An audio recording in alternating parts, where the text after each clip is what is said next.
Steve Stone is down in the dugout.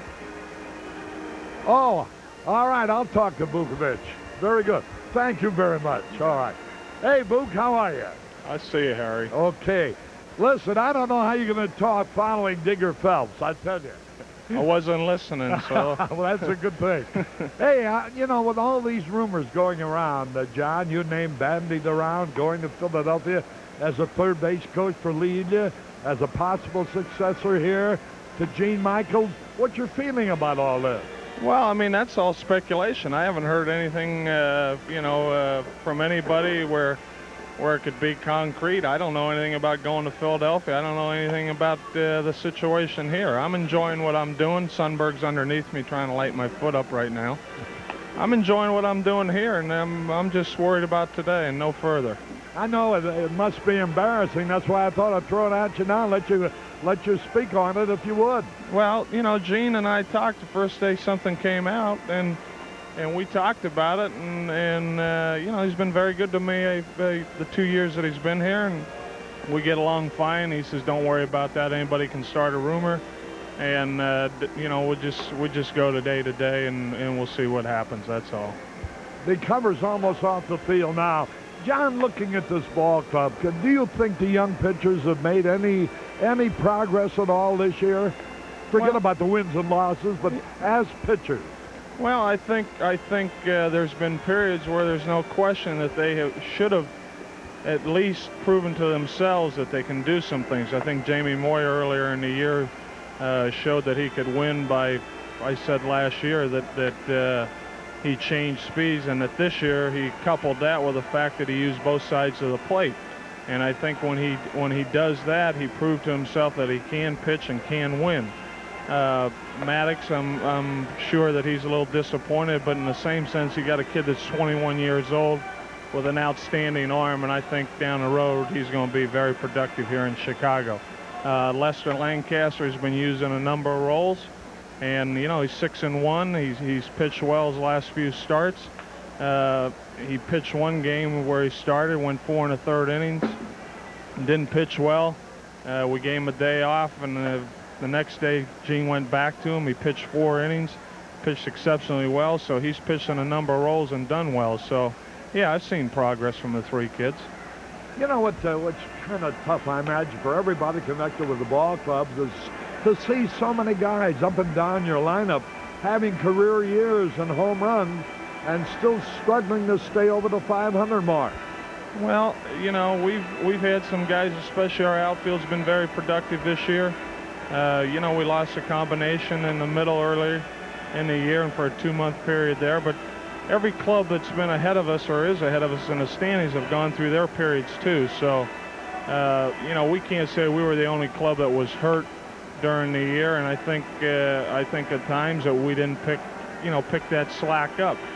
But you know, we've got some guys with some big numbers, and at times we didn't play the small game that we're capable of playing. I think that's where some things got away from us offensively. All right, Book, thank you very much. I see they're getting about ready now. They're rolling the cover off the field. There is going to be baseball. Moyer is warming up. Thank you very, very much. We'll be back now with the ball game in a moment.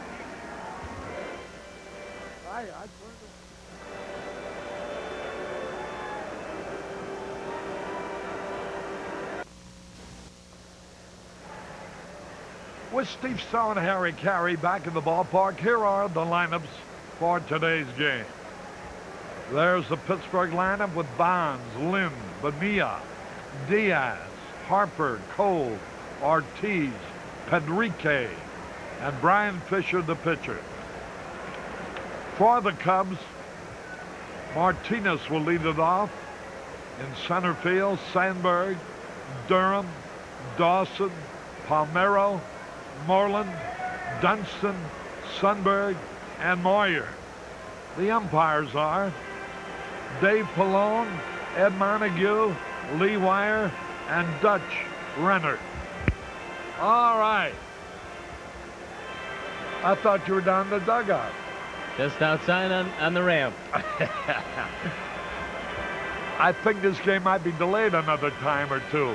You know, Fisher's had a little trouble winning these last few starts.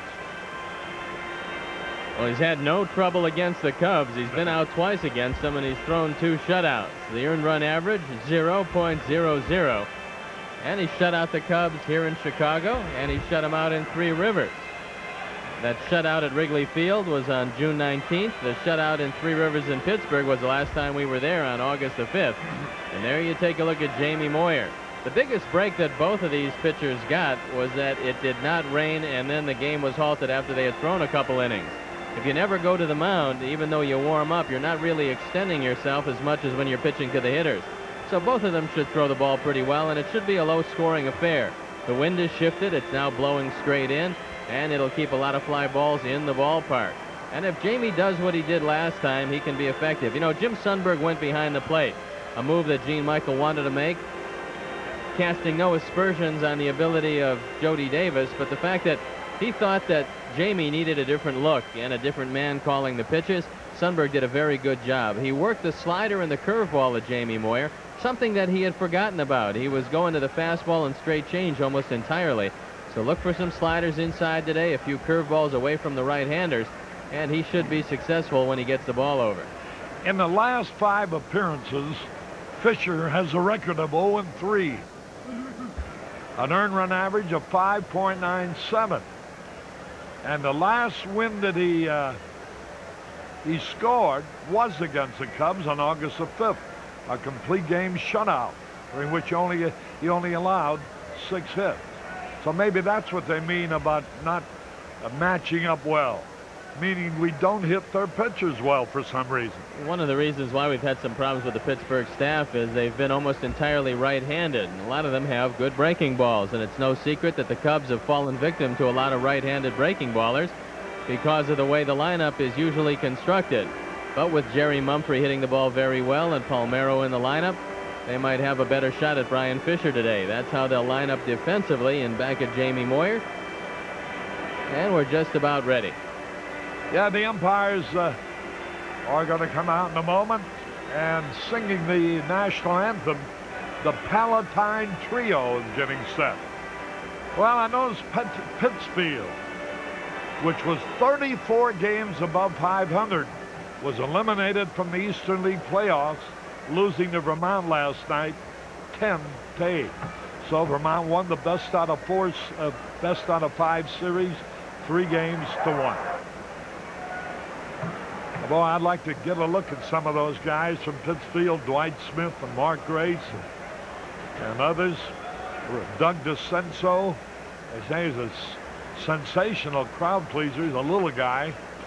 Grace, of course, is a big guy, a good fielder and a good hitter, but they're not on the list of men they're bringing up. I got a feeling you'll probably see at least one of those guys, Harry, perhaps Dwight Smith, maybe another one, I'm not too sure, but I don't think it's going to be any pitchers. Sid Thrift now has 17 pitchers on his roster, and what he said is they're going to take a look at a couple of them. What he wants to do is see a few of them here, get a chance to watch them throw. Then he's going to send 3 or 4 back to their instructional league camp, wherever they have that. And the Cubs have the same thing going on. They have their instructional league going, take a look at all their youngsters. And I think of primary interest this winter is going to be the development of some of the young arms. You know, I bet you will confirm this. I mean, you'd back me up on it. It's just as important, too, for rookies who've never seen the Major League club, to just join them and rub elbows with them.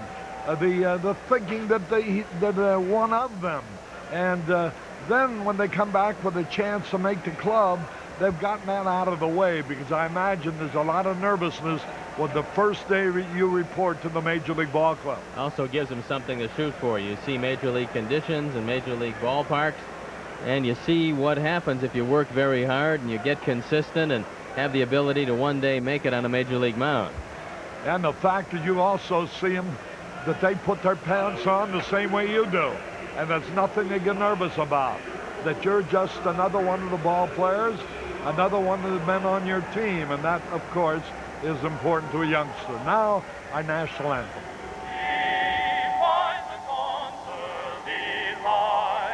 Walk so proudly we hailed at the twilight's last gleaming, whose broad stripes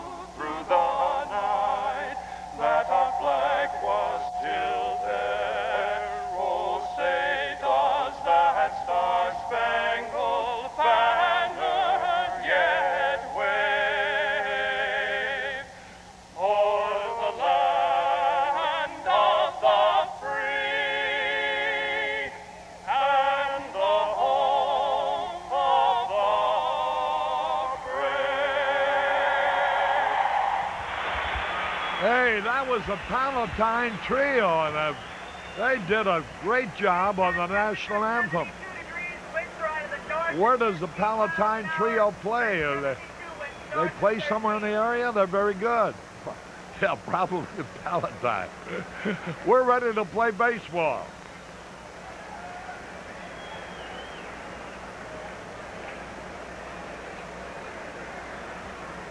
Don McGee, manager of Country Companies Insurance, threw out one of the first pitches today.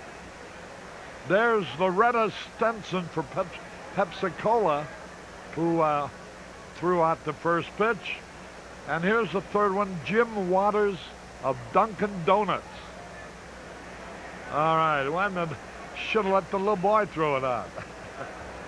We're ready to play baseball. Hey, hello, Jim. How are you? Bring him over here a minute. Jim Tracy, who once played for the Cubs. What'd you bat? One time, Jim? No, I batted 186 times in the big leagues, Harry. What'd you do? I hit 250 in the time I was here, and if I had it to do over again, I'd go right back to it. Did you hit a homer? 3 of them You in one did? week, yeah. Who'd you hit him off of? I hit my first one off of Dick Ruthven when he was with Philadelphia, and I hit one off of Bill Gullickson, and then I hit my third one off Jim Bibby when he was with Pittsburgh. I thought you were going to mention Pete Van Aken, the owner of the ball club. He probably pitched one to you, too. I hit him off him all the time. They tell me you're going to manage in the instructional league. You're going to manage one team, and Billy Williams is going to manage the other. Yeah, I'm going to go out there. I think the time's going to be split up between myself and Brad Mills, who managed it with Phil, and I'm looking forward to it. I learned a lot this year, Harry, and I really enjoy what I'm doing, and I think that's a very important thing.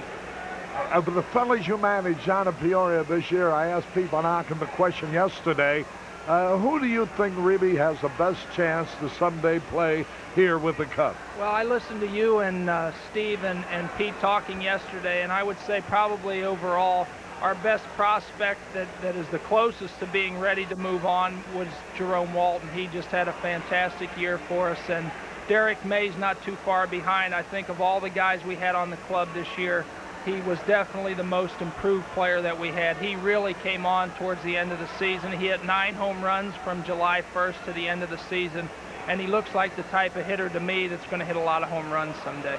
It looks like this is the cycle that the Cubs are very, very rich and good young outfielders. I think so. I think all throughout the system. I know Pittsfield has a couple of good ones. You got Darren Jackson back from Des Moines, and we have Derek May and Jerome Walton on our club. There's some very, very good outfielders. I think that the minor league system in general has improved just an immense amount, and I think that there's going to be some good talent coming from our own organization. Thank you, and the best of luck. Thanks, Harry. That's Jim Tracy, who managed the Peoria Chiefs this year and is headed for the Instructional League, where he and Billy Williams will manage various teams. Here's the first pitch of the ball game to Barry Bonds, a strike. Game delayed 22 minutes by rain. 1 strike and nothing. A curve a little low. San Diego out in front of Atlanta 5-1 at the end of 3. Montreal leading St. Louis 4-0 in the 4th. He swung and he missed. Chase the change. Last time out, Jamie Moyer had a good ball game against Houston, going 6 2/3 innings, giving up 7 hits and only 1 earned run. Here's the pitch, and it's struck him out. A fastball over the inside corner. And Barry Bonds is called out on strike. Not happy with the call of Dave Filone, but it was a pretty good pitch on the inside corner. Bonds was looking something outside, perhaps a breaking ball. He didn't get it, and Jamie surprised him, and that's what you can do, throwing the soft stuff away and coming in tight with the fastball. Here now is the rookie second baseman, Jose Lind. The pitch inside. Lind hit 268. That was at Vancouver. Had 4 game-winning RBIs, 3 home runs. Doesn't have a lot of power, but he does have some speed. The pitch, a little high.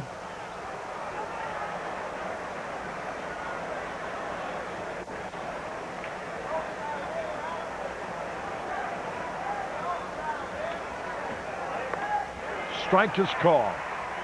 2 balls and a strike. Los Angeles and Cincinnati tied up. The pitch. Low, ball 3. 3 balls and a strike. Jose Lynn. He's had 8 hits. High pop fly. That's going to be easy. Sandberg is there. And 2 away. That brings up Bobby Bonilla, the third baseman. Jamie's 2-3 lifetime against Pittsburgh with a very high 658 earned run average. This year 1-2 with a 579. There you look at the numbers. You know, Dave Merrill, M-A-R-I-L, writing for the Milford, Maine paper. He goes on an odyssey each year visiting various ballparks. Here's the pitch to Bonilla. Swung and he missed. And this year, he featured 4 essays on 4 major league ballparks, the 2 in Chicago, St. Louis, and Kansas City. All the travel between cities was done by train, the way the baseball teams used to travel before expansion to the West Coast. Here's the pitch inside to Bonilla. Very interesting section. Funny what a little newspaper can do. Interesting reading.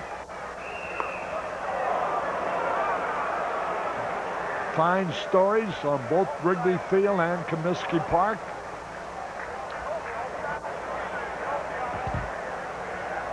As well as Kansas City. There's strike 3 call. And Jamie Moyer breezed through the first inning. We go to the bottom of the first, no score. For the first time on television, Jacqueline Smith, Deja Vu. Wednesday night at 7 on Channel 9.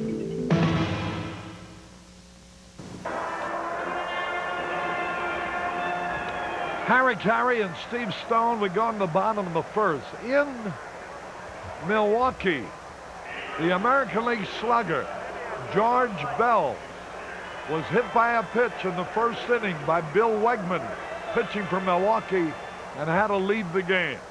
Toronto scored 1 in the first inning. You saw the defense behind Brian Fisher.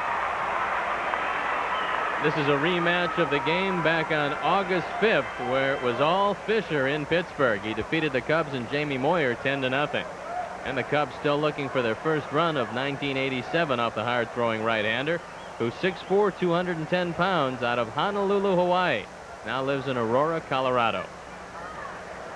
The pitch. Swung on, fouled out of play. Boy, oh boy, Dave Pallone, the plate umpire, might be in for a long afternoon. Both Barry Bonds and Bobby Bonilla protested vigorously on called third strikes. And Jimmy Leland, the manager, came out between innings. Here's a pitch outside. Harry, sometimes a hitter has complaints about the outside pitch, but watch where Pallone sets up with Martinez hitting. He sets up over the inside corner between the catcher and the hitter. That's the corner he has a good look at. There's a strike call. What do you mean he doesn't? That position's not so good for calling the outside pitch? It's not as good as for calling the inside pitch. So a lot of times an umpire might give you an inch or two on the outside corner, but on the inside corner, they're usually pretty good. And you'll see him set up. He sees the inside corner, and both pitches were on the inside corner where the Pittsburgh hitters were called out. 1 ball, 2 strikes. Ball 2. The Gary O'Neill family from Indianapolis watching the ball game. There's a hit. A solid smack in the right field, and Martinez hit. And a ball fumbled. He's trying for second. That's second base. Lee Wire was ready to call him safe and then pull that thumb up in the air. And there's no argument about it. I think the wet infield got to him, Harry, because the head-first slide, he came up a little short. He didn't get to second quite as quickly as he would have. Watch what happens. Darnell Cole's out there, and Dave trying to stretch it into a double. Now he slides head first, but he doesn't go quite as quickly as he would if it wasn't for the wet dirt. Watch it again. The tag at second base. Lee Wire on the call. And right there, he is out before he gets to second. Well, I think I'd have had to argue on that play. Here's Sandberg. Curve in there, a strike call. They're from Little Rock, Arkansas. Bob Howell and group.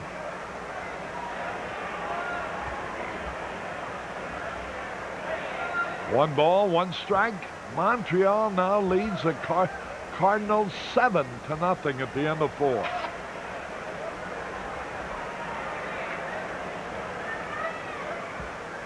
Pitch a little low. Boy, you see the Mets lost in 16 innings last night to the Dodgers. And they're back 3.5 games behind the Cardinals.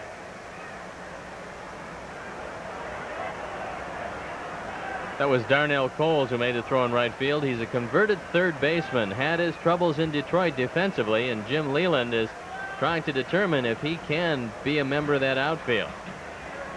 The pitch. Strike called. Dave Pallone kind of punches out those strikes a little like Frank Pulley. There you saw the standing. 2-2 pitch.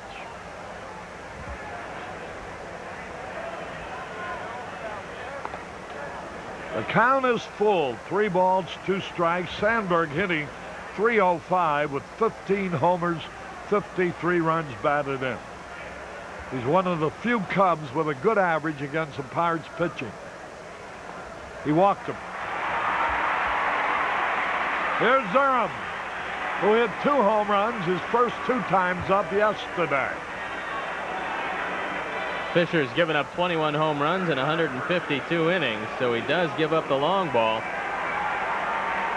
And the pitching instructor, Ray Miller, has been trying to get him to sharpen up his breaking ball, use a lot more changeups, and turn the ball over on his fastball to left-hand hitters.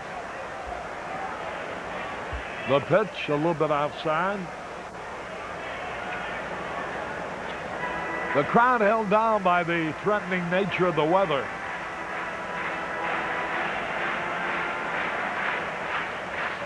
Throw over to first. I give well wish to Becky Hunt from Mill Creek, Indiana, at St. Anthony's Hospital.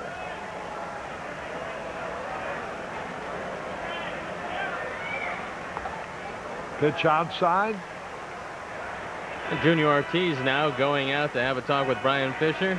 The Pirates are blessed with 2 very good defensive catchers in Mike LaValliere and Junior Ortiz.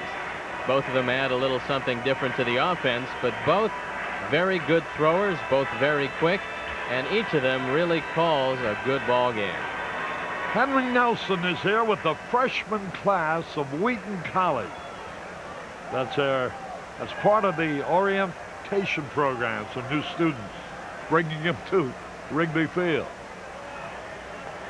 A little bit low. Well, anybody's education would be broadened by bringing them to this ballpark. That might have been a nice place to go to school, Harry. Get a chance to see big league baseball. Ball 4. And Fisher has started off very poorly for a guy who shut the Cubs out his last time out against them. And we'll see what the scouting report said about Andre Dawson, because here's a man on the mound struggling with his control. Let's see if they go to the fastball first pitch as Ray Miller comes trotting out to talk with Brian Fisher. There's Leland. Now there's the Ray Miller going out there, the pitching coach, talking to Brian Fisher. Mike LaValliere's family's here at the game. His mother's watching the game.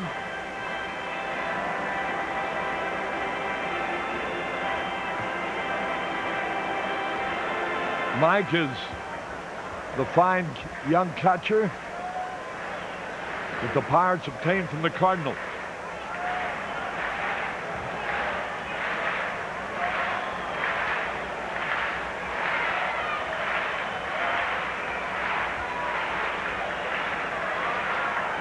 Andre Dawson with 117 runs batted in. Strike call. And there you saw an example of the scouting report. Don't throw Andre anything straight on the first pitch. That was a slider. Ryan Fisher ready. Another curveball. 0-2. Who's hit a homer for Montreal? They piled up 7 in the first 4 innings against St. Louis.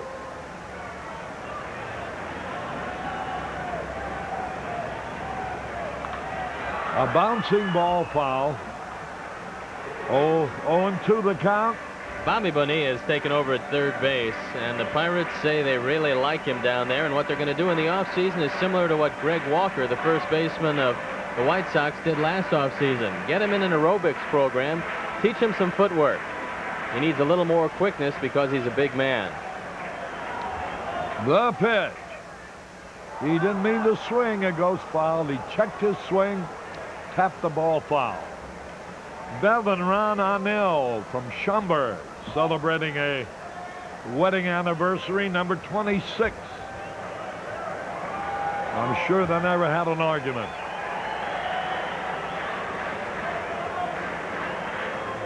The Leak, L-E-A-K family from Tiptonville, Tennessee, on hand. 0-2 the count. The pitch. He struck him out. Andre Dawson goes down swinging. He had 3 out of 4 yesterday. And here's Rafi Palmeiro, left-hand hitting outfielder today. Against Fisher, it's probably best for a left-hander to look away the first couple of pitches. He's just learning how to turn over his fastball. Sometimes a pitcher falls in love with that when he first learns it. And if you look away, you might be able to take him to left and left center, pick up a base hit. Now the pitch to Palmeiro. Strike call. Tony and Rhonda McAnally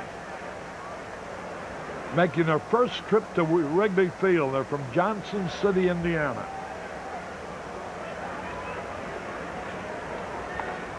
That evens a count. A ball and a strike. Ortiz was telling Fisher that he's dropping his elbow, and when you do that, the ball stays high. Fisher comes right over the top. He wants to make sure he's on top of the ball, and you can get the ball down a little lower. 1 ball, 1 strike. The pitch. There's a drive. Left field, going to be caught. Waiting for it. Terry Harper, and he has it. So the Cubs threaten but fail to score. 2 men are left. At the end of 1, no score. Now, when 2 lovers woo, Strap this on. they should say, I love you. I hate you. Are you as turned on as I am? More. But on this you can rely. Mr. Malone has his brains caught in his zipper. Sam and Diane make sparks fly. Some things only get better as time goes by. Cheers. 5 times a week. Play it again, Sam. Aren't they a wonderful couple? Cheers premieres Monday, September 28th at 6 on Channel 9. Harry Caray back at Wrigley Field. Leading it off for the Pirates will be Mike Diaz, who was formerly with the Cubs. He's hitting .223, 13 homers, 38 RBI. In between innings, home plate umpire Dave Pallone met with John Fierro, the Cubs trainer. I don't know what they were discussing. Perhaps Dave is a little under the weather. Might have picked up a touch of the flu or something. Here's Diaz. Diaz has got some power. The only problem is, where do you play him? And today it's first base. Here's the pitch. Curveball low. Dewey Kelmer from Bradley University in Peoria, assistant athletic director and baseball coach, here with the group. 1 ball, no strike. That evens the count.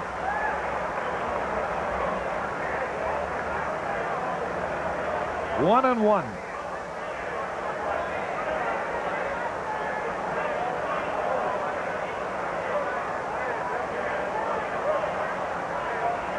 The sun trying to peep out from behind the clouds. There's a good close-up of Jamie Moyer. Strike call. Kenneth and Ann McAvoy celebrating the 45th wedding anniversary. Let's see if Jamie takes this opportunity to throw his first changeup of the ball game. You can look at Jim Sundberg. He wants the breaking ball away. It's a breaking ball, all right. A little low. 2-2. Christopher Weber celebrating his 12th birthday here at the ballpark. Everything sets up for Jamie Moyer if he can throw that fastball on the inner portion. Strike come out over the inside corner. And Mike Diaz doesn't like it either. Every Pirate has been called out on strikes. And they've all been fastballs on the inside corner. I think what's happened is Pittsburgh, who's seen Jamie Moyer now for the 4th time this year, they're all looking off speed pitch. And Jamie has left 3 of them standing there with a fastball on the inner portion. Here's Terry Harper, the left fielder. 1 out. The pitch. Bouncing ball foul outside third. Minnesota's out in front of the White Sox. 3-0 in the bottom of the third. Chris Brown is homered for San Diego. They lead at Atlanta 7-1. Terry Harper, one of the highest salaried players on the team. That salary left over from his days with the Atlanta Braves. They got him from Detroit.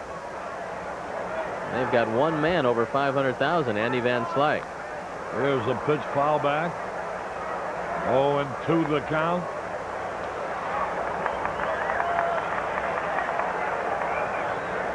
They're here from Coloma, Michigan. I mentioned that George Bell was hit by a pitch ball thrown by Bill Wegman. In the first inning, had to leave the game. We get a report on his condition. 0-2 the count. A little bit inside. He has a contusion between his left cheek and nose. He's alert and on the bench. Will be taken to the hospital after the game as a precaution. So apparently he's okay. 2 balls, 2 strikes. Now he's worked him inside a couple of times. A good changeup away would be very effective. Harper has not seen Jamie as much as some of the other Pirates this year. He struck him out. He tried to check his swing, but he went around. That's 4 strikeouts for Jamie.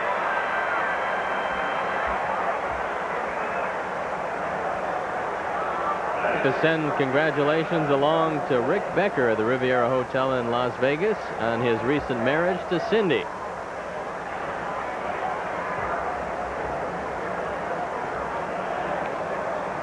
Two out.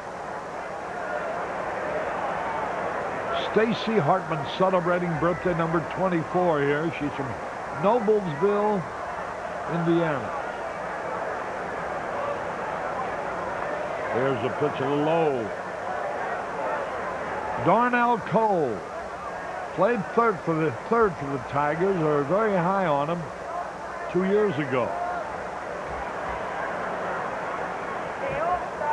Change of pace a little low.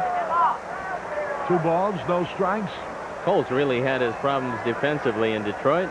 They got him in the deal for Jim Morrison. Morrison adding a little punch to the Tigers in their pennant drive. They figure Coles might be able to help him in the future, but they'd like to see him help him in the outfield. 2 balls, no strike. Ground ball to Moreland. He fumbles it, recovers it. Can't make a play, an error. Coles is safe on Moreland's error. He's got a pretty good total of it. 26th error of the year.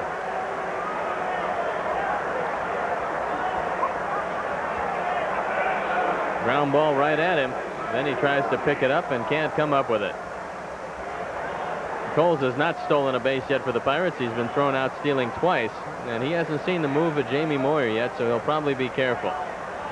Now the throw over there. He's seen it now. Paul and Norma Handing celebrating a 36th wedding anniversary today. Watching the Cubs. He tried to bunt Junior Ortiz.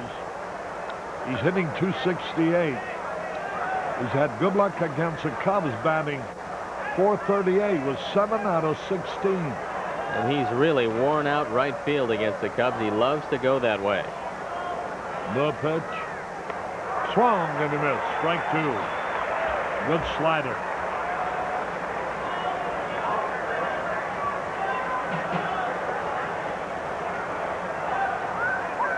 Oh, and 2 the count.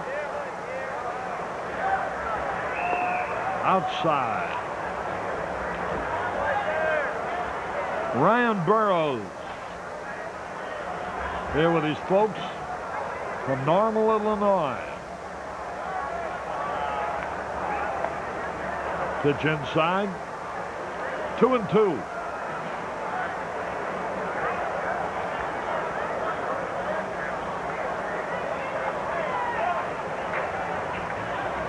Ortiz waiting, time call. Jim Oberholzer, who's a cousin of Bob and Bill Haller from nearby Lockport. He's from Joliet. 2-2 pitch. Fouled it out of play. Pirates thought a lot of Ortiz. They traded him to the New York Mets. Felt that he was a good enough backup catcher to get him back from the Mets. And he's done a good job in the platoon system with Mike LaValliere. 2 balls, 2 strikes.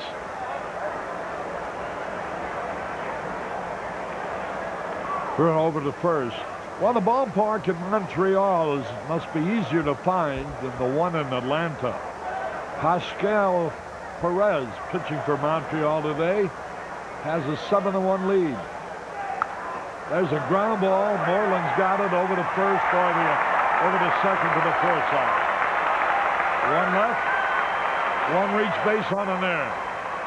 We go in the bottom of the second, no score.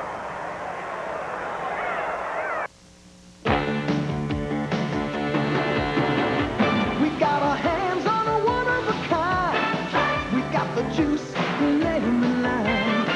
We got the juice that refreshes your most. Sprite and 7-Up, don't come close. We got 10% juice. We got the juice. We got a hit. We got the class. And lemon lime is it. We got the juice. Diet 2. Slice, slice. It's not Hernando, it's not Ronaldo, and it's not Horrendo. It's Geraldo with a G. The series premiere Tuesday morning at 11. Harry Caray at Wrigley Field. The chicken has arrived, as you see. Much to the delight of all the youngsters and many of the oldsters in the crowd. And there's a young Cub fan. I'm sure he's going to enjoy the chicken today. There's Keith Moreland hitting .256. There's the chicken again, walking through the crowd.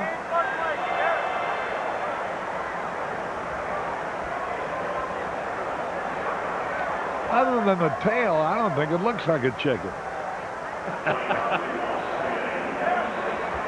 guess the chicken wouldn't be all that colorful, Harry, if they put the authentic costume on him.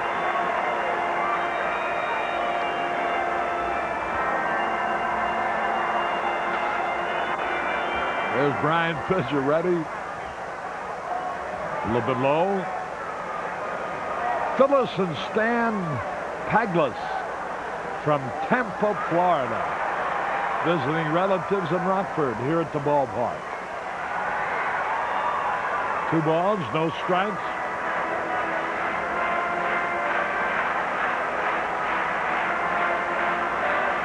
the chickens atop the Cub dugout.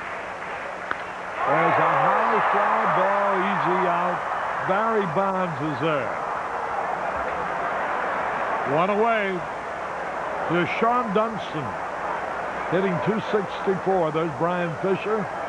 And Bonds is playing center field today, but since he's taken over in left field for the Pirates, he's done a tremendous job. They rate him as one of the best left fielders in the National League. Andy Van Slyke, normally in center, is being given a day off against the left-hander.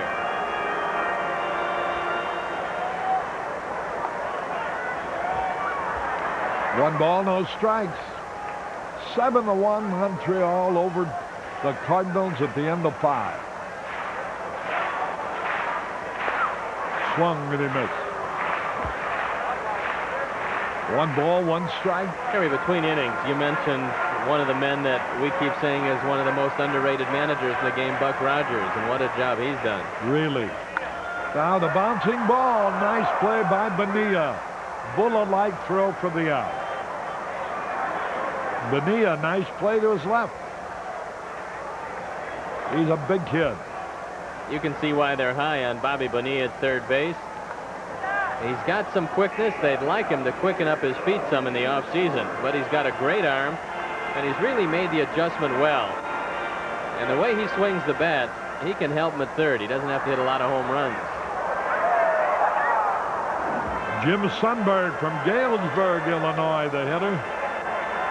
They're from Mesa, Arizona, Tom Kirch. There's a pitch a little bit low.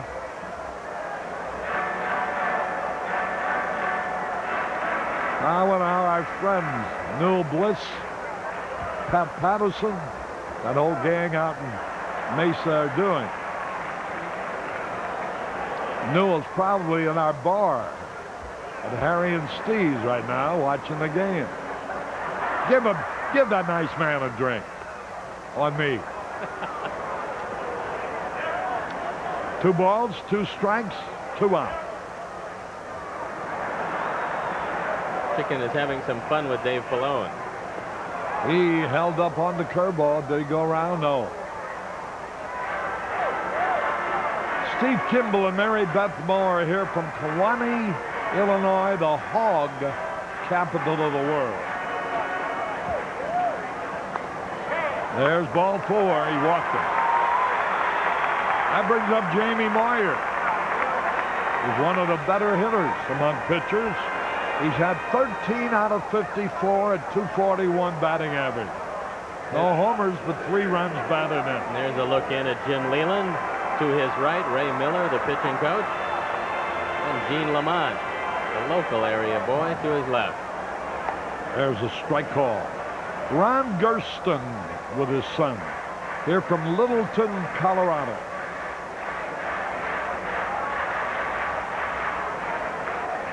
The pitch. Strike call. Good fastball. Kyle and Ryan Wiseman are here from Arlington Heights.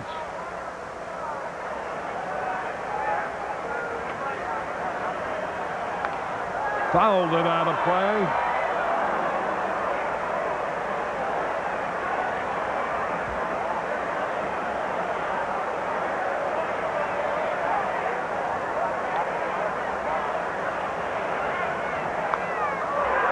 Into the stands, a souvenir for someone.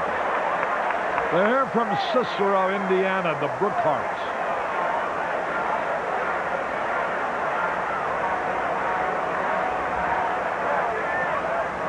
The pitch.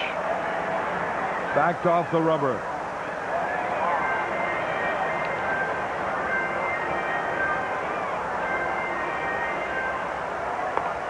A little wide. They're from Mahommed, Illinois. The Browns and the Jim Branson.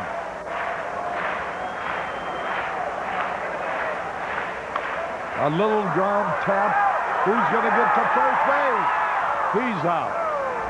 From the first baseman Diaz to the pitcher Fisher. 1 man left at the end of 2, no score. Hi, I'm Jimmy Walker. I star in the hilarious television show Bustin' Loose. You'll love it. Honestly. Premieres Saturday, September 19th on Channel 9.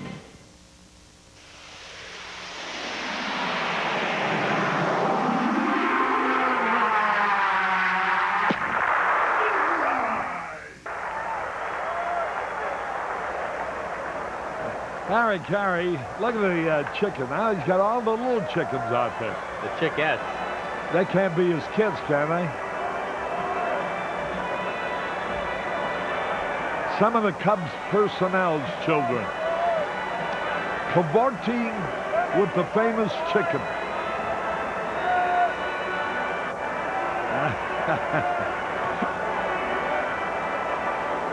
Kathy and Dennis from Lacrosse, Wisconsin, watching the ball game. We go into the top of the third.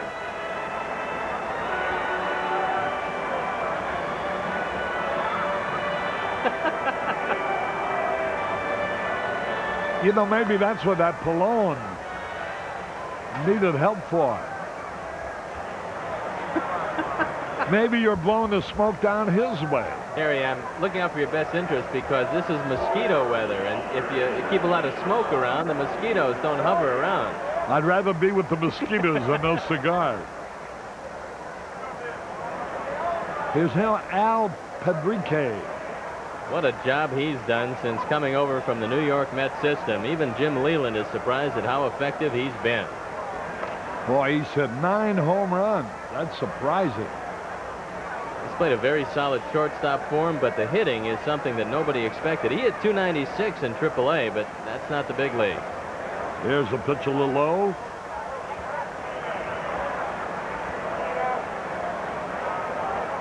Two balls, no strikes. You know, I just couldn't help but think. The way everybody at the major league level squawks about the pitching, and this is the very best there is. Imagine what it must be like at AAA, AA, and A. Ball 4, Pedrique walks. And there's the first walk of Jamie Moyer. And it sets up the bunt situation. Brian Fisher would like to bunt it right at Leon Durham. He's got to hold Pedrique close. Pedrique is not blessed with great speed. So if Fisher does bunt the ball hard, they might be able to get the force out at second. Jenny Kraft is here.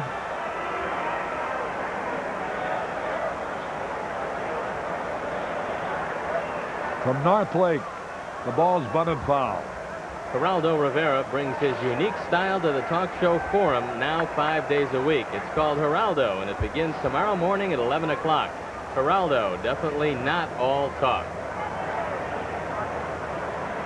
0-1 the count on Brian Fisher, who's up there to sacrifice. Gene Lamont coaching in third. He bunts foul.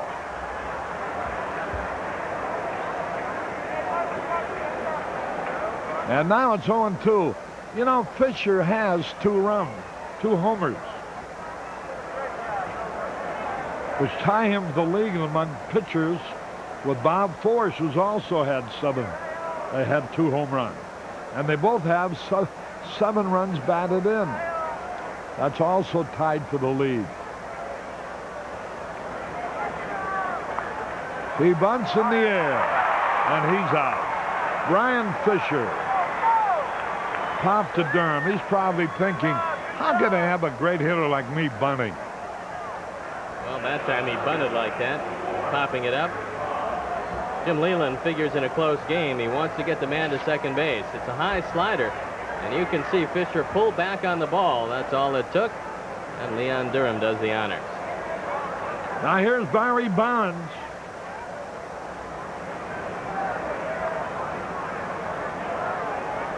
Was called out on strikes his first time.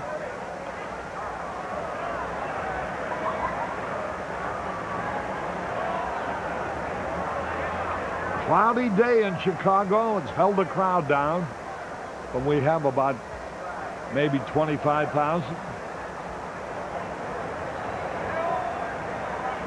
Low ball, low and outside. Linda Atkins from Shelbyville, Indiana, and Lois Justice from Norristown, Indiana, with us here today.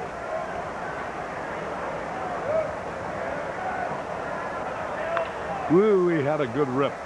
He fouls it off. Barry Bonds with 22 homers. And he's got very good power to straightaway center. Dave Martinez is shading him over toward left center. There's a gap in right center field for him.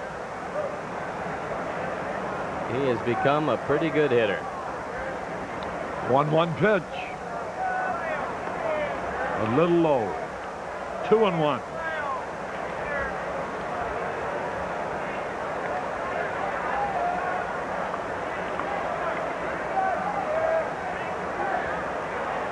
Throw to first.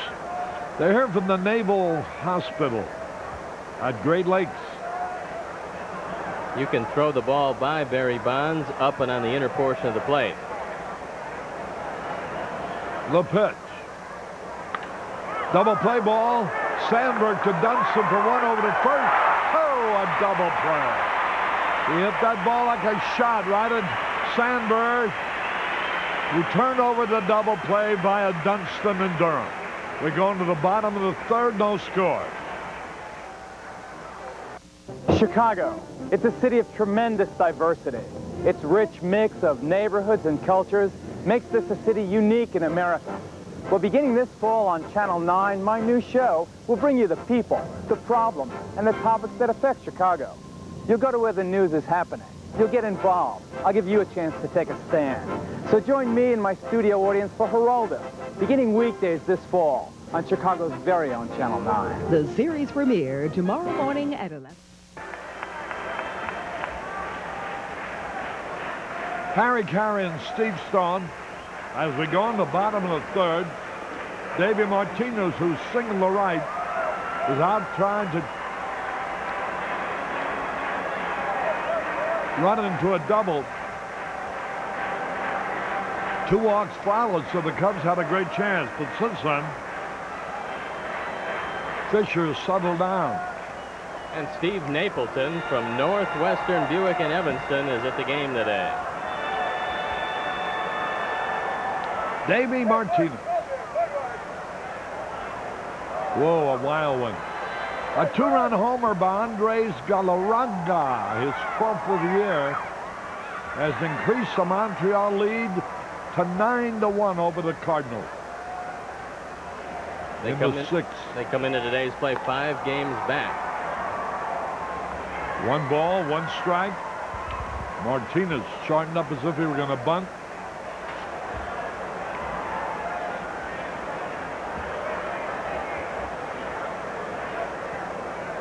The pitch is a little outside. Ken Kelly from Northern Idaho on hand. 2 balls and a strike, no score. We're in the third.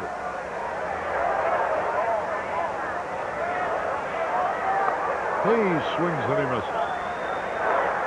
Dick and Joyce Raynert celebrating the birth of the first grandchild. 2 balls, 2 strikes.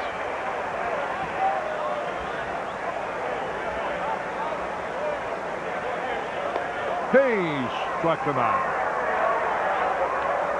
There's that little fastball that he turns over away from the left-hand hitter, in addition by Ray Miller, and something that any fastballer can use. You know, he was taught the 4-seam fastball, which means it's a high riding fastball that you get 3 or 4 more miles an hour on velocity. Then he went across the seams, or with the seams rather, and now he turns the ball over. There's Ryan Sandberg, walked his first time, ball 1.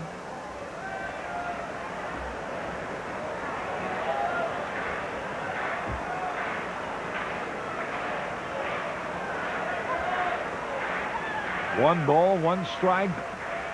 Marie Kopp, Marie Ellen Kopp, the ball girl. Pretty little gal. Now the pitch. 2 balls and a strike. Sounds like they have to come to work every day and put on a chicken suit to make a living. And a pretty good living, though. And an outstanding living. There's a smash. Second baseman has it. Lind over to first for the out. Boy, they tell me he gets from $8,000 to $10,000 a crack. Sometimes he makes 2 appearances a day.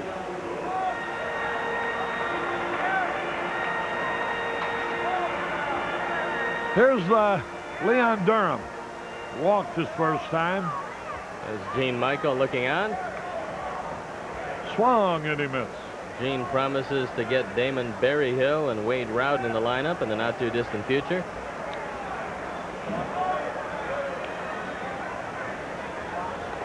The curve a little bit outside. Mike Ruppel and Steve Crow are here from Pekin, Illinois, from the Midway Tap.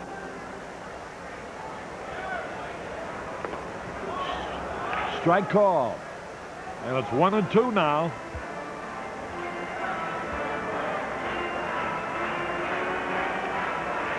Two out. A little low. Bill and Teresa Davis here from Crawfordsville, Indiana, celebrating a wedding anniversary. 2 balls, 2 strikes, 2 out. There's a drive way back. It might be. It could be. It is a home run for Leon Durham. His 25th of the year. He adds to his career high established yesterday. And True Value Hardware happily donates another $100 to Cubs Care in the fight against cancer. And Leon will contribute another $750 of his own money to another one of the high schools. 25th home run, 54th RBI. It's been an expensive couple days for the Bulls. $2,250 to local area high schools. And the 22nd home run this year given up by Fisher. There's a pitch a little inside to Dawson. Durham has hit 3 homers in his last 5 times at bat. Kentwood High School is the beneficiary of his largesse. And Harry, this is the first run of the year scored by the Cubs against Brian Fisher. That's our 10th home run against the Pirates, who still lead them in homers 11-10. 1-0. Again, it's inside, hit by pitch ball. Dawson is looking out toward Brian Fisher. And the umpire, Pallone, walked down to the inside part of the diamond in case Dawson broke for the mound. Dawson hits his home run to the opposite field, high into the left center field bleachers. And Leon just went the opposite way, took a high slider, one of the real dangerous pitches in the game if you don't hit the spot. Brian Fisher didn't, and Leon Durham took advantage of it. That's the 6th time that Dawson's been hit. He leads the team in being hit by a pitch ball. There he is. Batting style, as much as anything else, leads to that. He hangs over the plate and strides into the ball. It's tough for him to get out of the way. Shades of Minnie Minoso and Ron Hunt. Remember Hunt, the little second baseman? Except Hunt used to turn into the pitch. Anything inside, he'd just take it off his body. He wore a thick rubber pad from his waist to under his arm to take the blows. There's a ground ball, easy out to Diaz. And it's 1 run, 1 hit, a homer by Durham. And the Cubs have taken the lead. Dewayne Staats will be joining Steve in a moment. Harry Caray from Wrigley Field at the end of 3, 1-0 Cubs. You disgust me. I hate you. Are you as turned on as I am? More. Cheers premieres Monday, September 28th at 6 on Channel 9. Cubs are out in front 1-0 as we move into the fourth inning with Steve Stone and Artie Harris. This is Dewayne Staats. Nice to have you with us. So far, so good. The Cubs have Jamie Moyer on the mound, and the Cubs have finally scored a run against Brian Fisher. It took 21 innings, but finally Leon Durham broke the spell. And it's a good sign, Dwayne, because I don't think there's going to be a lot of runs scored today. Well, the wind blowing in at 13 miles per hour. There have been a couple shots in this game affected by that wind. Rafael Palmeiro hit one back in the first inning, but Durham hit his out to the opposite field. And here is Jose Lean to lead off the fourth inning. They carry off the chicken after being accosted by the Pirate bullpen. Here's the pitch, and it's inside, ball one. It appears for the moment that the chicken salad days may be over. He had a tough half inning. Just thought I'd beat you to the punch. Now the pitch, and it's a strike. So the count is 1-1. Lean has been in there at second base every game since Johnny Ray was dealt to California. Ground ball, base hit through the hole. So the Pittsburgh second baseman is aboard. That's the first hit given up by Jamie Moyer. There's the chicken. Oh, they dropped him. And here is Bobby Bonilla. The Pirates very high on the young second baseman. They know he can do it defensively. He's got great range and a good arm at second, turns the double play very well. They figure eventually he'll hit around 260 or 270 and give him a little more range than Johnny Ray did at second base. Bobby Bonilla, the hitter. He hits this one foul. Look out down there.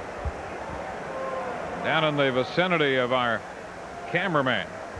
Let's take a look at the pitch that hit Andre Dawson in the bottom of the third inning. He was not too pleased. This just brushes off the forearm. The second inside fastball and the same at bat by Fisher. Bonilla goes down, fouling this one. 2 strikes the count.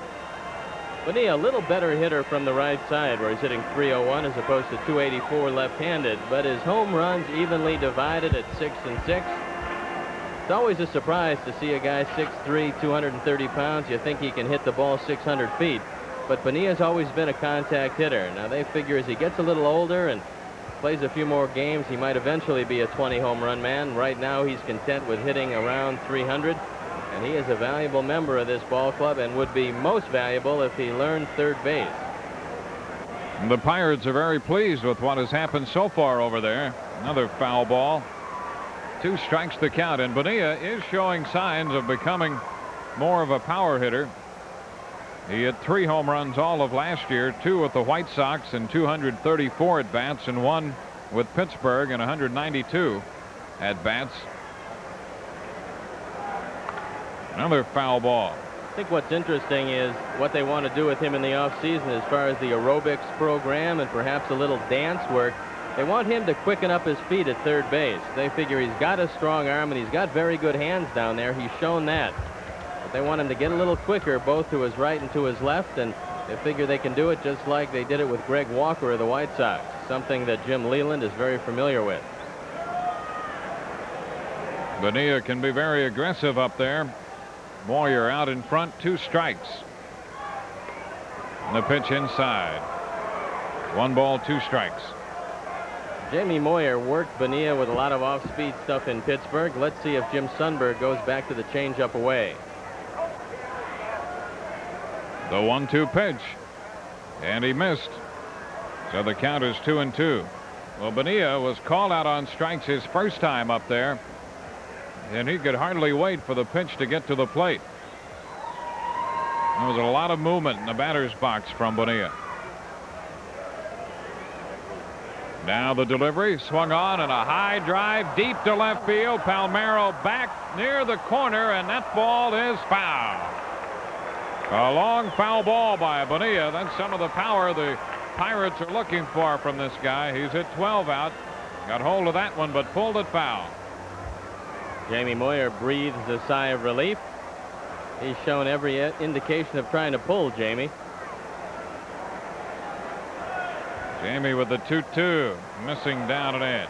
So we go to 3-2 on Bobby Bonilla. Well, Jim Leland thinks that Bonilla is going to make contact. he probably will be sending Lind.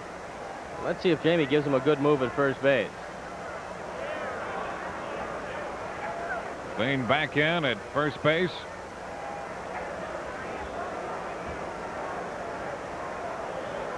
Bobby Bonilla, full count, nobody out. Cubs leading 1-0, top of the fourth. Runner goes, the pitch swung on and missed, and the throw, they're going to get it. He's out at second base. Jim Sundberg to Ryan Sandberg as Bonilla strikes out into a double play on the caught stealing. The old Sundberg to Sandberg trick. And they cut him down. Good throw to second. Bonilla could not make contact on the change. After that, it's easy. Watch it again. Good pitch by Moyer. And Bonilla almost interfering with Sundberg. He might have been called for interference if the play wasn't made. He falls across home plate. That's clear-cut interference. But it's academic as they cut him down. Here's Mike Diaz. He was all confused his first time up there. Fouls this one down the left side, strike one. He went up there looking for the off-speed stuff in the second inning from Jamie Moyer. And as it turns out, Jamie got him looking on a fastball. I think what Jamie did well today was establish his fastball early in the game and left three Pirates standing there with inside heaters. Swing and a miss, 0-2. Well, if he can do that, a lot of these hitters have seen Jamie go in with the idea that they're going to see some off-speed stuff. And if he can establish the fastball early, then it gives him something else to think about. And meanwhile, that first time around, he can take advantage of throwing the fastball. Off-speed pitch, bounce foul. Count still 2 strikes. What the Pirates are trying to do, which is not the way to approach Jamie Moyer, is pull everything. If you do that, you really fall victim to the changeup. Try to pull that ball away from you. You get a lot of ground balls to shortstop and a lot of strikeouts. And by doing so, occasionally you can be surprised on the inside corner. Let's see if he goes there. A swing and a miss. Diaz out on strikes, and that retires the side. No runs, a hit, nobody left on the caught stealing, and at the end of 3.5, the Cubs are on top, 1-0. It's not Hernando, it's not Ronaldo, and it's not Horrendo. It's Geraldo with a G. The series premiere Tuesday morning at 11.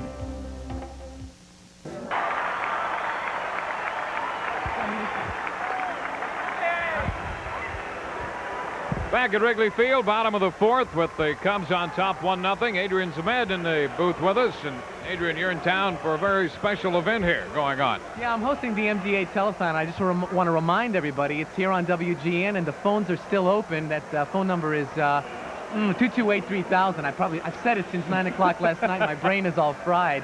And we're going to be going right back to the telethon right after the game is over.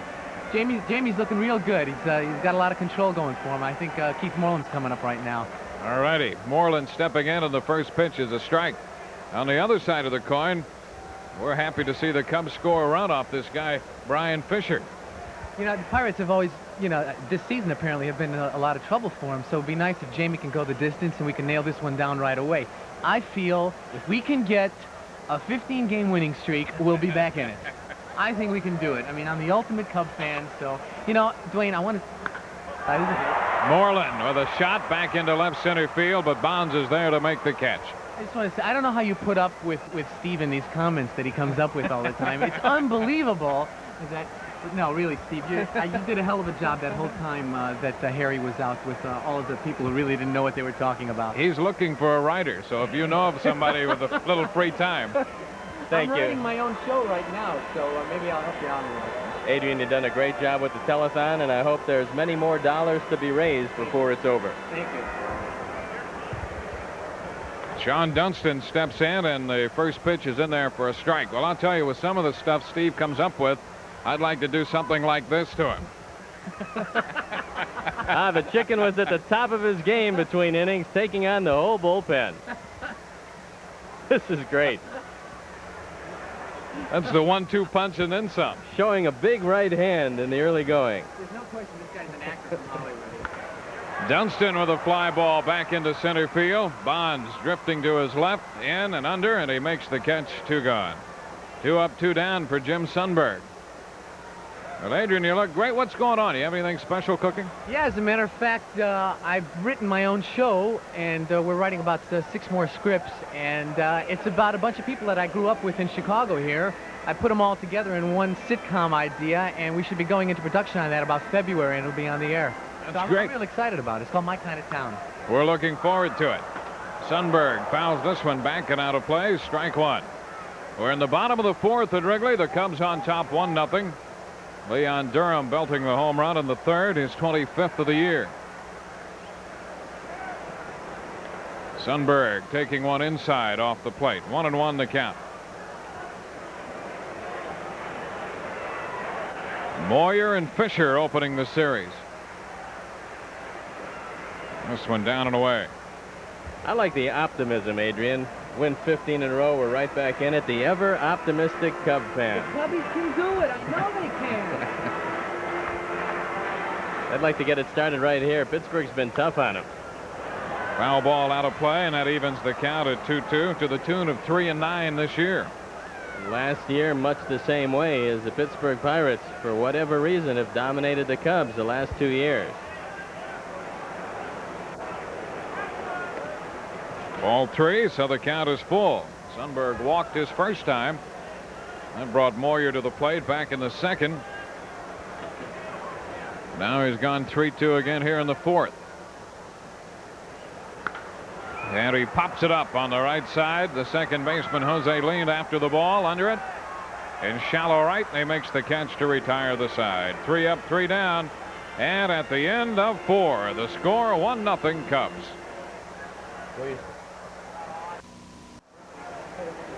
On to the 5th inning from Wrigley Field. Here's another hat shot from Artie Harris.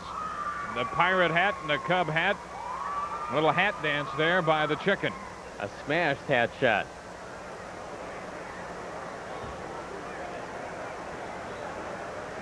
Cubs out in front, 1-0. Terry Harper is going to open the 5th for Pittsburgh. He'll be followed by Darnell Coles and then Junior Ortiz.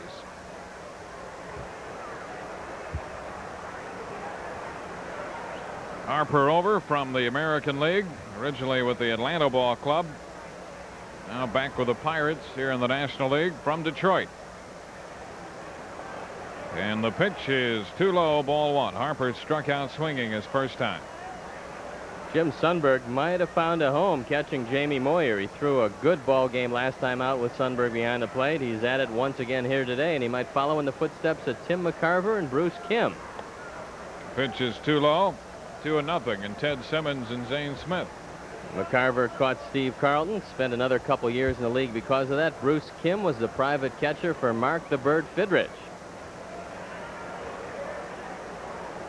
2-0 the count. And a high drive deep into left center field. Palmeiro all the way back, and that ball is gone. He hit it completely out of the park for Harper, his first home run in a Pittsburgh uniform.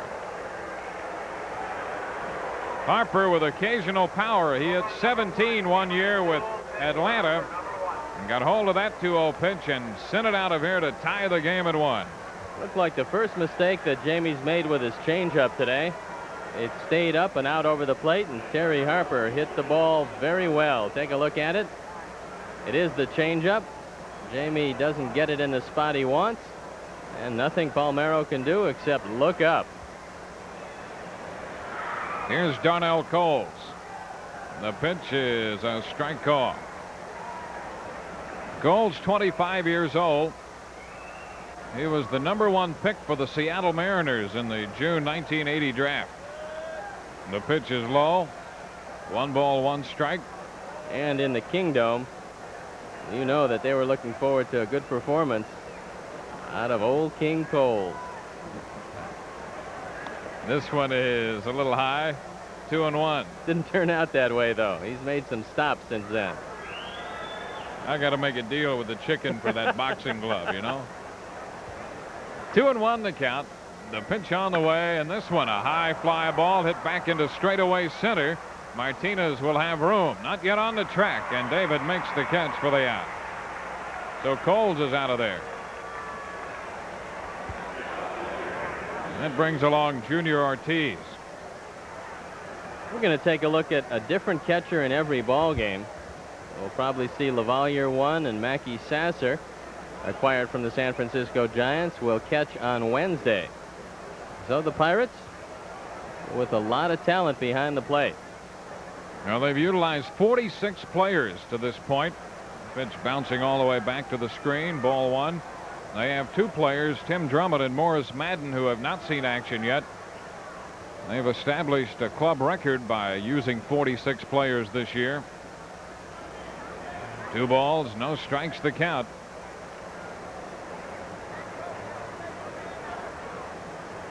The Chicken atop the Pittsburgh dugout now. Wave and a miss. So the count is 2-1. You know, of the 46 players, 24 had not played with the Pirates prior to this year. Bounding ball to third. Moreland up, and the throw to first in time as Ortiz hits the deck on his way to first.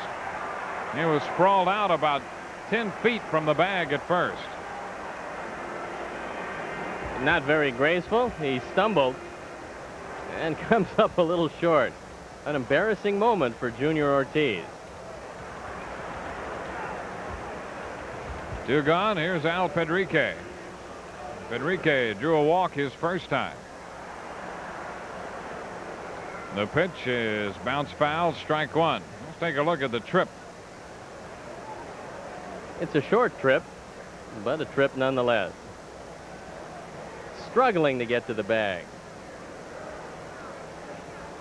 Pitch is down and away, 1-1. The youngsters love the Chicken.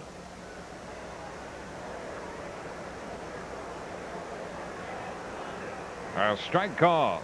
1 ball, 2 strikes now. Pedrique out of Venezuela. Coming out of the New York Mets organization. Bouncing ball back at third, foul. The Pirates have had so many new faces. They've had a difficult time acquainting themselves with all the young players. Matter of fact, Sid Thrift was asking Pedrique, who's from Venezuela, about Miguel Garcia, a young pitcher out of Venezuela. They asked him what kind of guy he was. They knew about his athletic ability. Pedrique gave him a glowing report. He said he's a heck of a guy. He just happened to be his cousin on his mother's side, and the Pirates didn't know that. The 1-2 pitch is down and in, 2-2. He came over from the Mets organization. Billy Allman going to the Mets. The Mets got some help at the major league level. And the Pirates never dreamed Pedrique would be this effective. He is out on strikes to retire the side. 1 run on the home run by Harper. We go into the bottom of the 5th, and this game is tied 1-1. 1-1 tie as we move into the bottom of the 5th. Bill Foster, basketball coach from Northwestern in his 2nd year. Bill, good to see you. Well, Dwayne, thank you. We enjoy coming to the Cubs games, I'll tell you, and we enjoy you guys. And, of course, the Chicken is certainly entertaining. You mentioned a moment ago regarding Steve's comment, the Chicken for the youngsters, but you're getting a big kick out of him as well. This is the 2nd time I think I've seen him in, I guess, a year, and keeps getting better. How are things looking for you this year? Just fine. They're really looking forward to the season starting. You know, practice starts October 15th for all of us, and it's going to be another exciting year in the Big Ten. No question about that. You've got a chance to have a little local flavor on your club this year. Yes, we do. Larry Gorman from Oak Forest High School. We've got 3 players from Illinois, actually freshmen coming in this year, and we're in the quarter system, so school starts in about a week and a week and a half. So we're anxious to get started on the 15th. Well, Bill, good luck, and we're looking forward to the college basketball season as well. Well, thank you. We certainly enjoy you fellas, and nice seeing you again. All right, Bill Foster with us in the booth. Jamie Moyer opens the bottom of the 5th, and the first pitch is in there for a strike. The Chicken in his slow motion routine. Ground ball third. Bonilla picks it up, and the throw to Diaz at first in time. So Moyer's out of there, 3rd to 1st. A big collision at home plate. And I think the Chicken's going to be okay.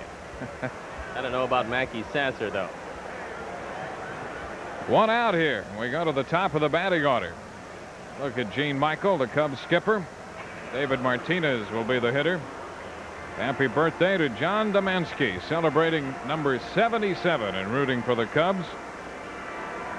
And a big hello to Judy Deggets in Astoria, Illinois, rooting for the Cubs this afternoon. The pitch is high, ball one. There's Jim Leland, the skipper of the Pirates. Kind of tough to be on a first-name basis with all the players he's had in a Pittsburgh uniform this year. 1-1 the count on Martinez.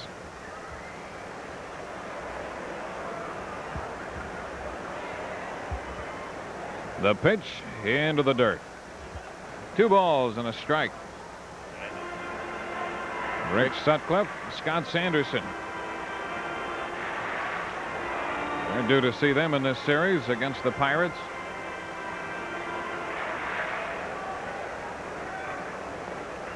There's ball 3 low. St. Louis batting in the 8th inning at Montreal. The Expos have a 9-2 lead. Cox and Perez, the starting pitchers in that one. Galarraga's hit his 12th home run. Tony Pena, number 5 for St. Louis. And we go to 3-2 on David Martinez. Milwaukee batting in the bottom of the 6th, trailing Toronto 1-0. You know, George Bell was hit by a pitch and removed from the ball game in the 1st inning. There's ball 4. Bell tied with Andre Dawson for the home run leadership in the major leagues with 43. And Minnesota batting in the bottom of the 6th inning, leading the White Sox 5-1. Baines and Brunansky have homered in that game. Number 18 for Baines, 29 for Brunansky. Ryne Sandberg, the hitter. Runner at first with 1 out. This is a tough combination to run against. Ortiz gets rid of the ball quickly, but I'm looking for the hit and run or the steal. Gene Michael has got to do something to liven up that offense. Runner goes. The pitch is a strike, and the throw not in time. Martinez with a good jump that time. And stolen base number 14. He's only been caught stealing 5 times. The throw was up. And that enabled Dave Martinez to slide in under the tag. And for that steal, the Chicagoland Carex dealers are donating $50 to Cubs Care Research because Carex cares. A strike the count to Sandberg. That's the 5th steal against the Pirates this year for the Cubs. They're 5-6 running against Pittsburgh. This pitch is a little bit outside. No, he went around. Sandberg out there to check. Thought he had. Ed Montague on the appeal.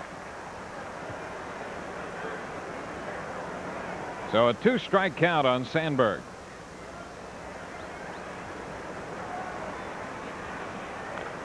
Tap down the third base side. So the count is still 0-2.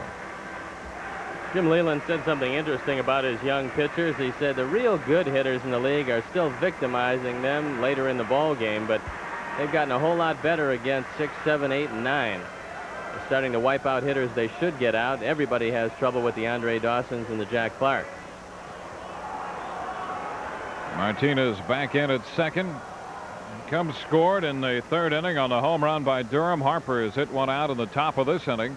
We're in the bottom of the 5th, tied 1-1. Walk and a steal with 1 out. And a wave and a miss. Sandberg is out on strikes. Second out of the inning and the 3rd strikeout for Fisher, bringing up Leon Durham. Well, all Durham has done has hit 3 home runs in his last 6 plate appearances, including the walk the first time up. 2 home runs yesterday, 2 strikeouts, a walk and a home run today. And the pitch is high, ball 1. Brian Fisher, 25-year-old right-hander. The Cubs have been shut out 6 times this year, 4 times by the Pirates, the other 2 by the Dodgers. But not today, courtesy of Durham's home run. And there's ball 2. They're tied 1-1 with the Pirates in the bottom of the 5th. I'd be a little surprised if he gave Leon Durham anything to hit. You have to take away the hot hitter from the opposition. Now, it's not that Andre Dawson hasn't been a good hitter, but against the right-hand pitcher, perhaps Fisher thinks he might have better luck with Andre. He swings and lifts a fly ball back into left field, sending Harper back a couple steps. Now he comes in and makes the catch, and that retires the side. No runs, no hits. The Cubs leave one, and through 5, the score, Pittsburgh 1, the Cubs 1. This copyrighted telecast is presented by the authority of the Chicago National League Ball Club, which has the right of approval of the announcers and is intended solely for the private non-commercial use of our audience. Any publication, reproduction, retransmission, or other use of the pictures, descriptions, and accounts of this game without the express written consent of the Chicago National League Ball Club is prohibited. And Lee Smith will be signing autographs at the Cubs Sports Shop this Wednesday, September 9th, between the hours of 5 and 6. The Cubs Sports Shop is located in the Tribune Tower at 445 North Michigan Avenue. On to the 6th inning, and Brian Fisher steps in against Jamie Moyer. First pitch is in there for a strike. Fisher trying to sacrifice his first time up. Running on an 0-2 pitch, popped out. A swing and a miss. 0-2 the count. Pirates come in 62 and 74 on the year. The Cubs 68 and 67. A wave and a miss. Fisher is out on strikes. That's number 7 by Jamie Moyer.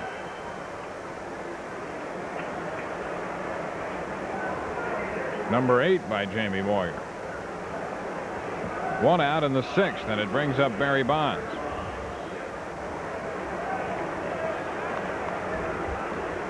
Bonds called out on strikes in the 1st, grounded into a double play in the 3rd. The pitch is too low, ball 1. Bonds with 4 home runs against the Cubs on the year.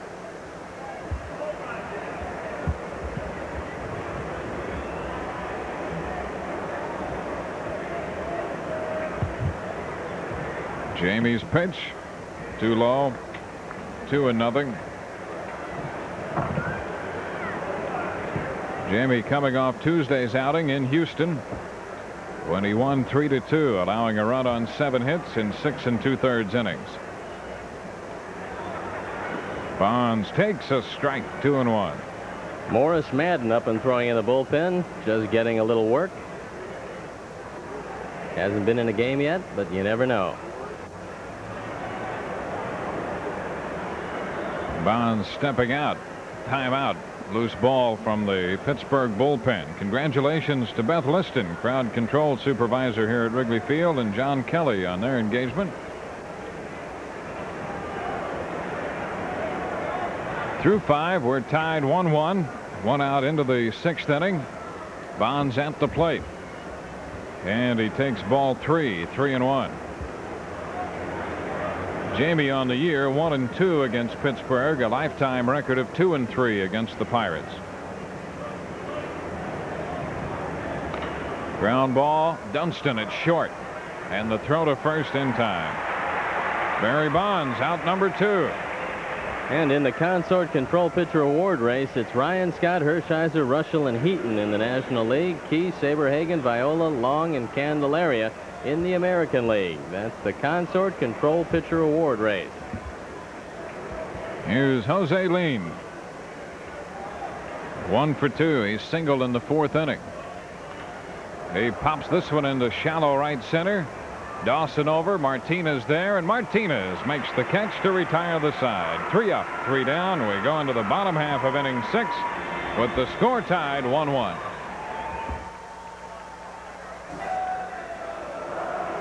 At Wrigley Field this afternoon, we move into the bottom of the 6th inning with Steve Stone and Artie Harris. This is Dewayne Staats. Cubs and the Pirates opening the series, tied 1-1. A visit this afternoon from the Chicken. A well-dressed Chicken, might I add.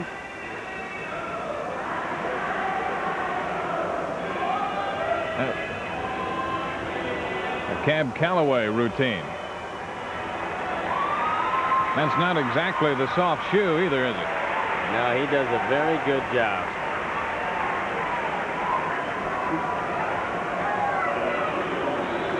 Well, we go into the Cubs 6th with Andre Dawson, Rafael Palmeiro, and Keith Moreland due up. Dawson has struck out and been hit by a pitch and sends one back into left field, but Harper will come in for this one and make the catch. Dawson trying to launch one on the first pitch, but Harper made the grab. Here's Rafael Palmeiro. Vicente Palacios will do the pitching tomorrow for the Pirates. The Cubs will have Rick Sutcliffe on the mound. Wednesday, Scott Sanderson against Mike Bilecki.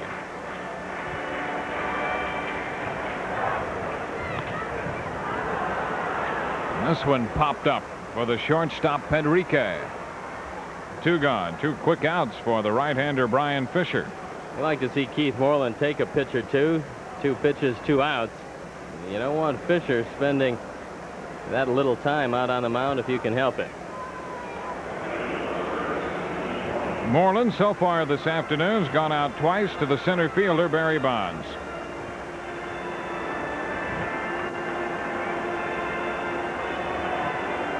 Keith nothing out of 2 with a career high 23 home runs on the year. He's homered against every club in the National League except the club that just left. The pitch is outside and low, ball 1.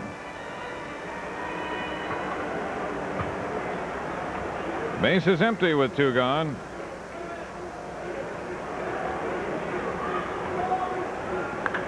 And a popper down the right side. That's Coles on the move into foul territory, and he runs out of room. So the count is 1-1. Darnell Coles was giving Keith Moreland all of the right field line.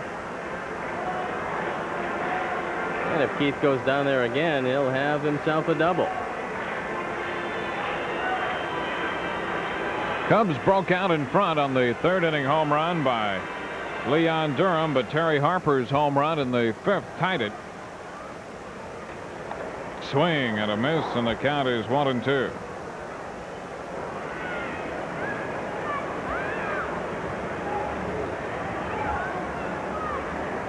The Expos well out in front of St. Louis in the 9th inning at Montreal. Pop foul out of play.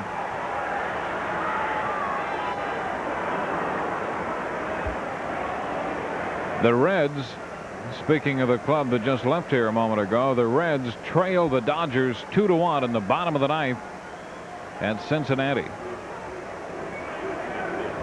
No, it's 2-2 now in the bottom of the 9th. There's a long drive deep left field.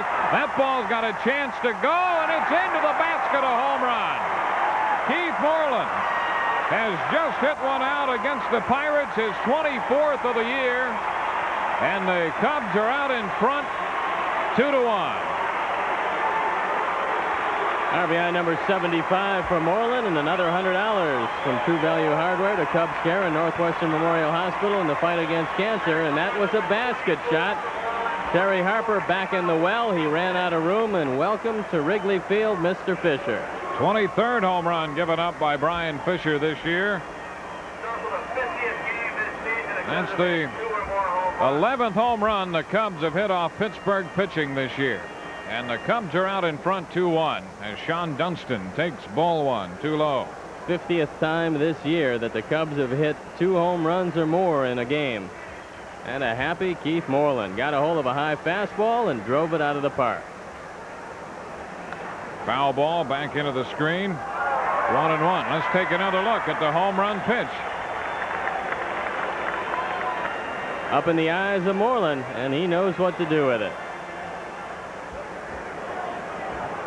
1-1 the count to Dunston. Again, Cincinnati batting in the bottom of the 9th, tied with the Dodgers 2-2. And there's ball 2 up and in, 2-1. Jim Sundberg would be next. Now the Cubs with a pair of home runs on the afternoon.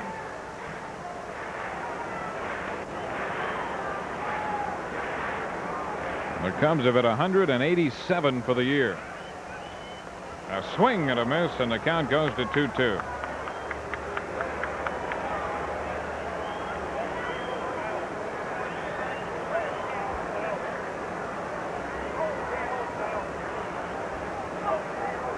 Here's the pitch. Ground ball, third base, deep back of the bag. Bonilla with a pickup and the throw, not in time. Tough play for Bonilla, and Dunston will get an infield hit out of that. Bonilla knocked it down and was able to make the catch barehanded, but you can't get Dunston if you bobble the ball at all. Sean hustling down the line. You can see it hit the heel of the glove, then the presence of mind to come up with it, and the long throw, not in time, and out comes Jim Leland. He's going to put his bullpen to work, and he wants to kill some time going out talking with Brian Fisher. Now Dawson and Palmero went after the first pitch. Dawson with a fly ball to left, and Palmero with a pop to short. And Moreland hit the home run on the 1-2 pitch to give the Cubs the lead. Now a base hit here for Sean Dunston. Bob Patterson and Barry Jones. Jones the right-hander, Patterson the left-hander, now up in the bullpen, and they're getting ready in a hurry. Sundberg walked in the second, popped to second in the fourth inning, so he's nothing out of one.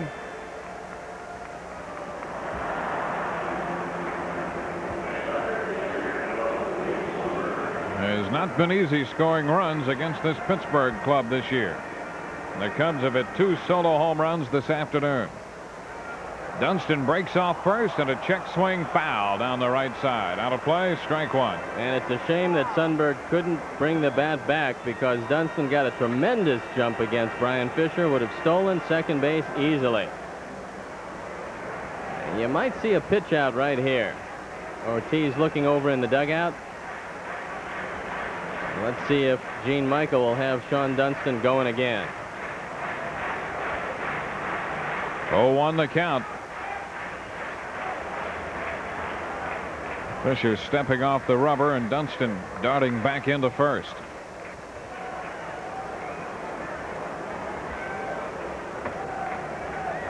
Here's the pitch. It's too low. 1 ball, 1 strike. Cubs 1-2 on the homestand, opening this 3-game series with the Pirates. This game rain delayed 43 minutes. We're now in the bottom of the 6th. Dunston draws the peg again and is back in.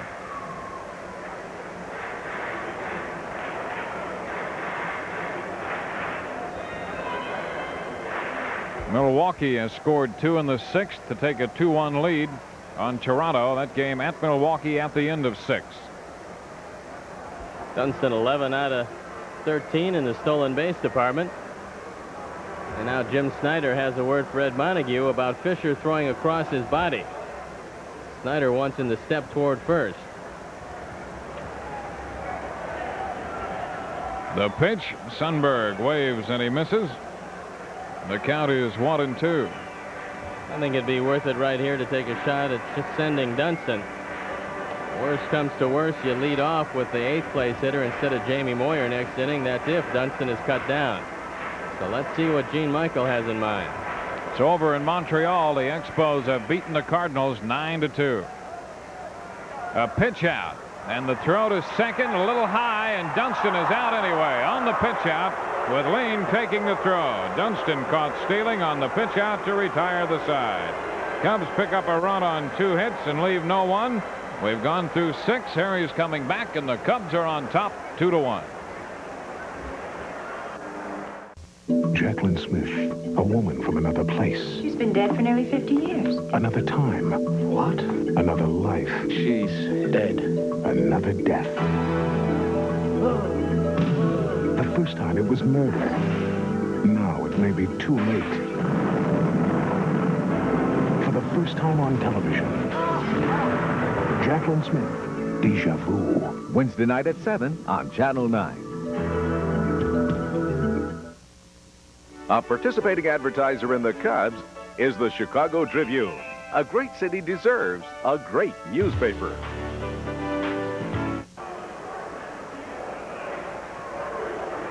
Harry Caray and Steve Stone from Wrigley Field, where the Cubs are leading 2-1. There's the chicken proves he can shine shoes too. Those are pretty big shoes. Lee Wire. Probably size 14. He better shine those shoes well with big Lee Wire there. You pick him up and pin him. We go into the 7th. Bob Kenny from the Nuts on Clark Street. Got a lot of goodies here for you, Arnie. Pitch a little bit inside. San Diego wallop Atlanta 11-4. Does he deliver the prunes to Arnie? There's the pitch, a bouncing ball, foul. Bobby Bonilla struck out twice. 1-1 the count. Montreal, over 50,000 people in Montreal today to see them wallop the Cardinals 9-2 and move to within 4 games of first place. I think the Montreal people have discovered the ball club, who's making a spirited run for it. Here's the pitch to Bonilla outside. Or else the people like to have a roof over the dome. It used to be open. 2 balls and the strike. The pitch. Whoa, he swings high and misses. Boy, that's the way Bonilla's been swinging every time up against Jamie Moyer, and then with equal results. He's beating the air out of the ball. And the air around home plate, too. 2 balls, 2 strikes. A line drive to the shortstop. He got it. Over to first just to make sure. Lee Weyer called him out, but it was a smart play on the part of Sean Dunston. He's not wearing a blue suit. He's not an umpire, so he's got to go through with the play in case Lee Weyer decides he didn't catch it. But he does, and Dunston makes the throw anyway. Now here's Mike Diaz, who was fanned twice also.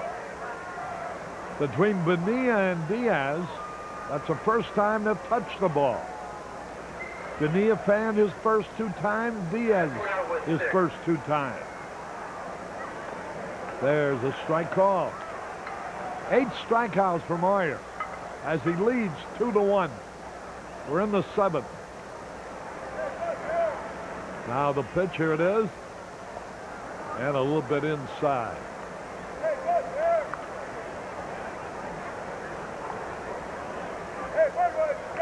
One ball, 1 strike. Fouled it off. 1-2. Diaz is having all kinds of problems with the off-speed pitch.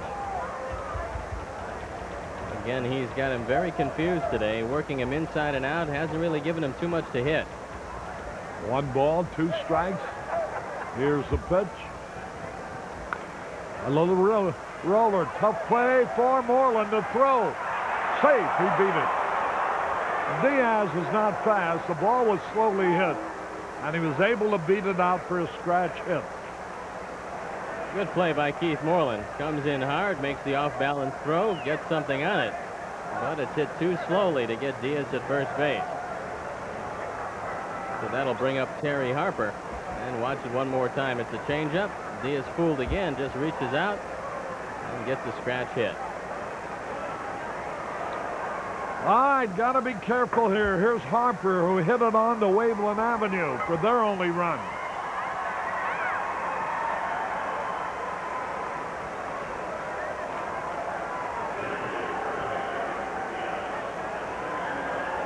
They've got 3 hits.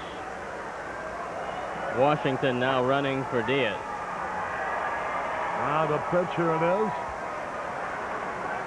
Over to first, the runner back.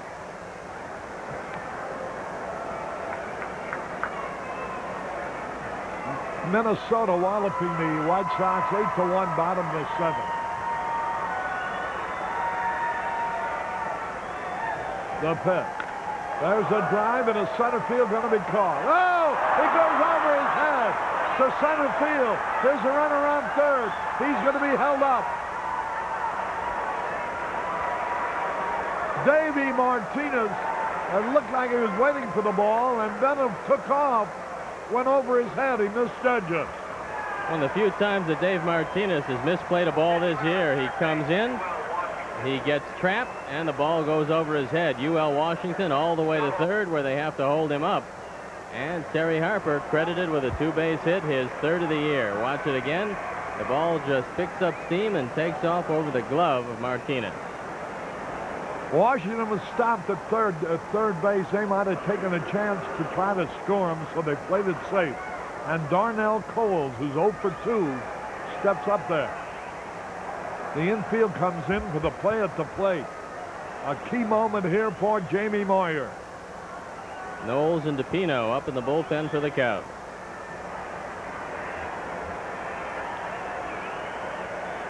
Now the pitch. Outside, ball 1. Junior Ortiz is due next.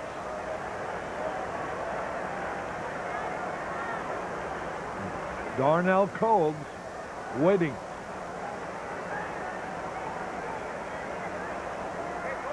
Jamie back off the slab. 1 ball, no strikes.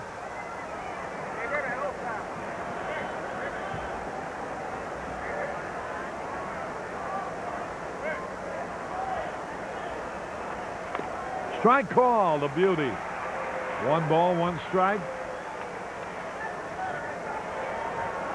That was a good fastball. Jamie Moyer, 24-year-old youngster from Philadelphia. A 1-1 pitch.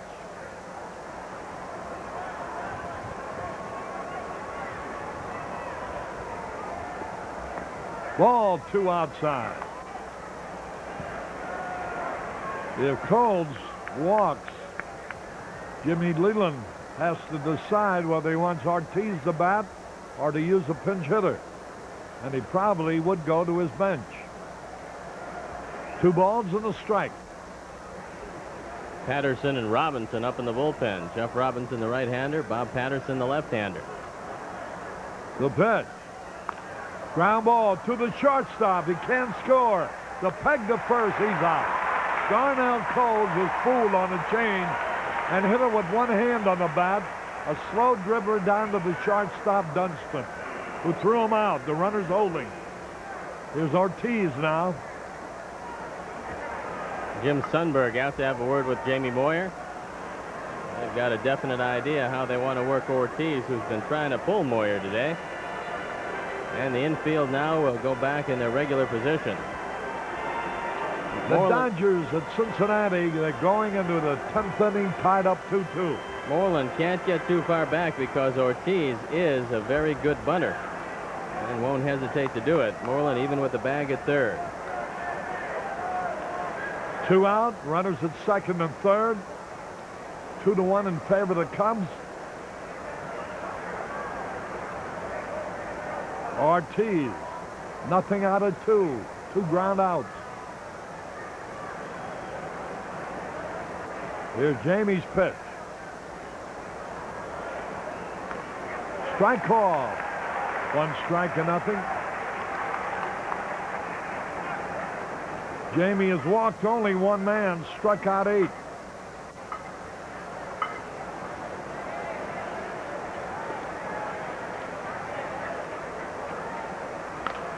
A bouncing ball up the middle. Nice play by Dunston. The peg in time to retire the side. Ortiz bounced out to Dunston, who made a fine play to his left over near second base and threw to Durham in time. No runs, 2 hits, no errors. 2 men stranded. We go into the bottom of the 7th. The Cubs 2 and the Pirates 1. All right. Let me hear you. A 1, a 2, a 3. Take me out to the ball game. Take me out to the crowd. Find me some.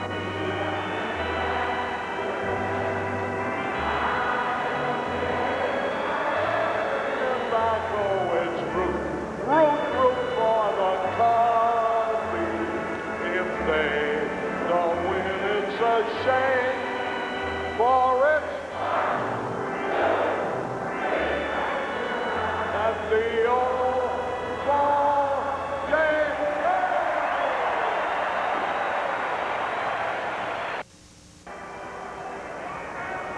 We go to the bottom of the 7th. Sundberg leading it off.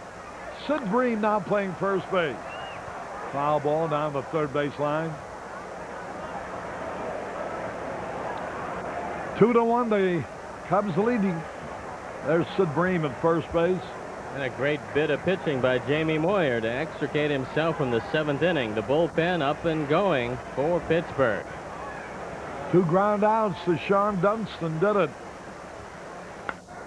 There's a drive, deep right field, going to be caught.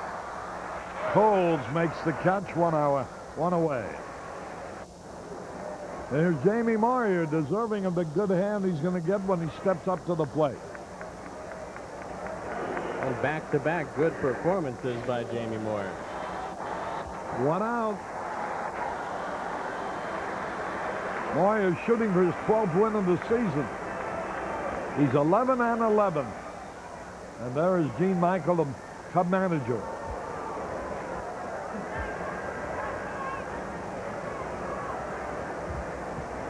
Well, you know, the Cubs are 1 game above 500 for the year. And Moyer trying to go 1 game over 500 for the year. 1 ball, 1 strike. And I guess that's about all you can expect. A guy to be as good a pitcher as his team is a team. It's a rare pitcher, Harry, who can be dominating on a ball club that's under 500. Here's a pitch, a bouncing ball, easy out. Lind to Bream. 2 gone. And that brings up Davey Martinez.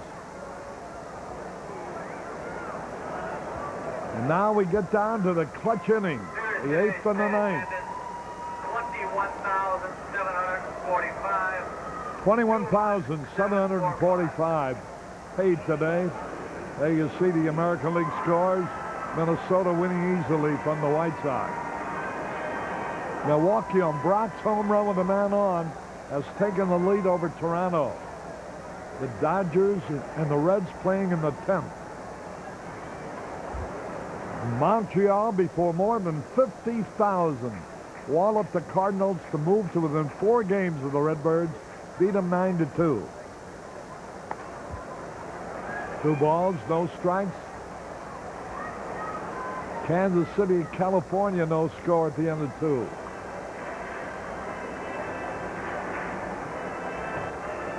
San Diego 1, beating Atlanta. There's a strike call. Well, you know, that San Diego ball club has got a chance now to finish in 4th place.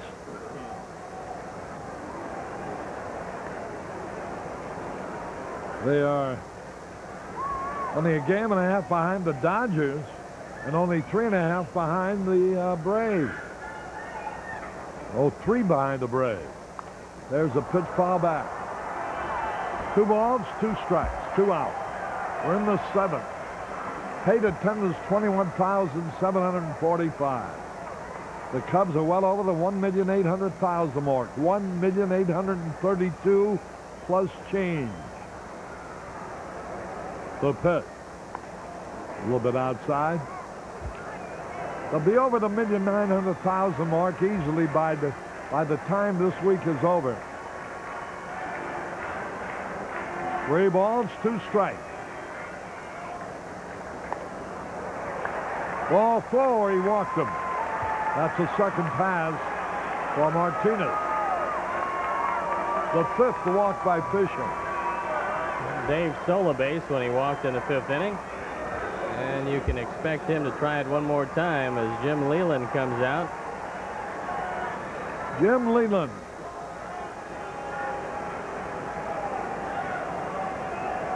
Fisher hasn't won a ball game since he shut out the Cubs early in August. And I'm sure he's talking to him, Harry, about holding the man close at first base and throwing the ball. That time he got a little too cute with Dave Martinez. The decisive run of this ball game came with 2 out in the 6th when Keith Moreland hit a high fastball for a home run into left field. The first run came with 2 out in the 3rd when Durham hit a home run. And Fisher is pitching for his existence in the game because if he doesn't get Sandberg, he's going to have to go to the left-hander, Patterson, to face Durham. Here's a pitch swung on. Fly ball, short center. Coming in, Barry Bonds, and that ends the inning. One man left. At the end of 7, 2-1 in favor of the Cubs. Pete Rose just got tough. Because now I use Tegrin medicated shampoo. Head and Shoulders, not tough enough. Tegrin's 4 times tough on all 4 major causes of flaking and itching. Get 4 times tough with Tegrin. Hey, wait a minute now. I'm in charge, and I say it's photo time. Smile, America, Do it before 8. because Jimmy Walker's back in the all-new Bustin' Loose. Hey, what's wrong with this thing? Whoa! The hit movie is now a hit TV show. What's going on in here? What do you have to say for yourself? Smile, everybody's Bustin' Loose. Premieres Saturday, September 19th at 5 on Channel 9. Harry Caray back at Wrigley Field. Who's that pretty young lady in the picture? That looks like Dutchie Sylvia Carey. Sylvia Stein, my wife Dutchie, Donna Von Aken. There's Donna. First pitch, Pedrique. Fouled it out of play. John Cangelosi in the on-deck circle. He'll come on to pinch hit for Brian Fisher as the bullpen continues to work. He swings and he fouls it off. 0-2 now. Moyer's getting the point. 8th and 9th innings. He leads 2-1. Pedrique.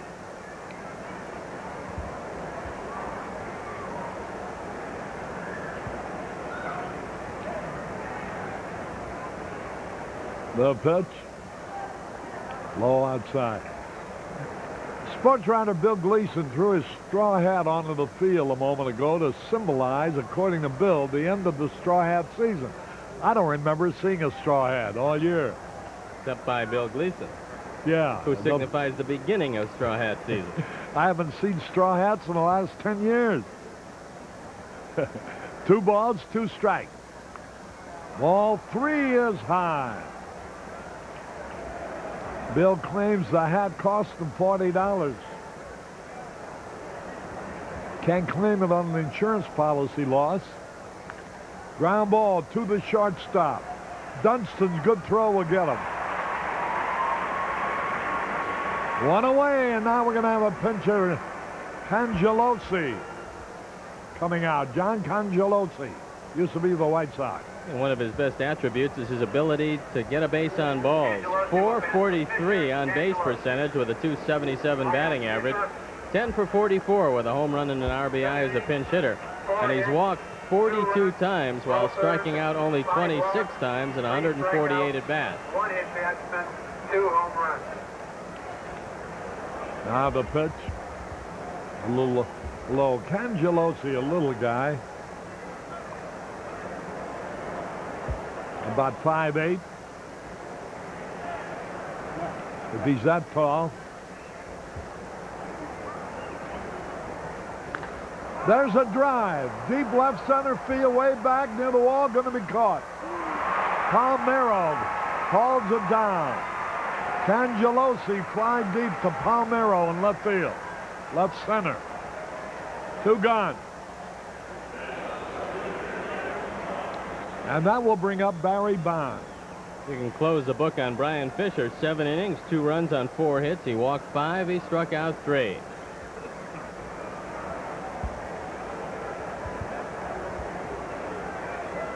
Yeah, they list Cangelosi 5'8", 150 pounds, 24 years old. 2 out here. Pitch is low. Moyer's had only 1 complete game this season. And with that in mind, Lee Smith gets up and starts throwing in the bullpen. A pitch low and outside. Ball 2. Barry Bonds, a good base runner. Good idea to keep him off of there. The pitch. He had a cut. 2 balls and a strike. Moyer threw a curveball. Reds batting the bottom of the 10th, tied up with the Dodgers.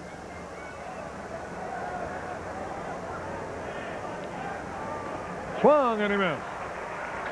2 balls, 2 strikes. Barry Bonds 0 for 3 today.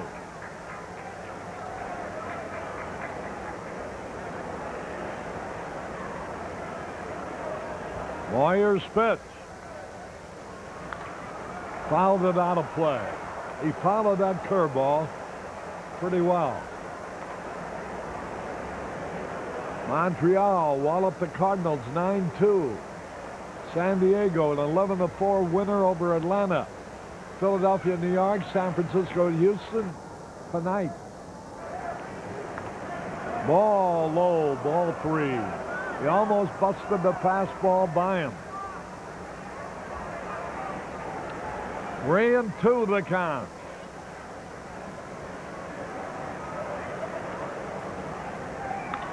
Lined in the right center, a base hit. Dawson holds him to a single. And that brings up rookie Jose Lynn, a Puerto Rican boy.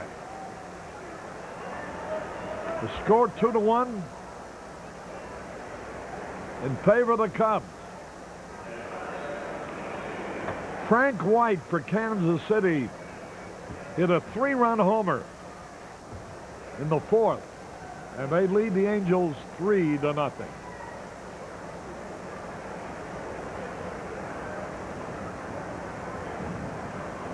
The pitch, here it is. He bunts down the third base line. It's a beautiful bunt, no play.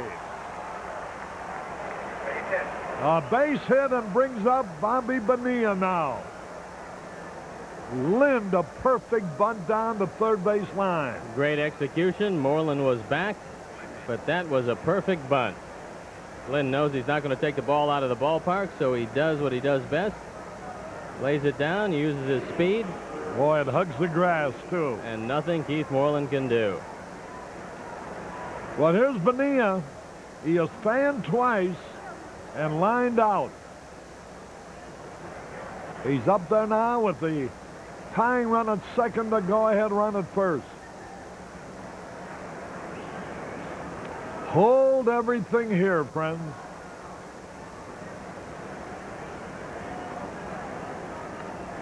Low inside, ball 1.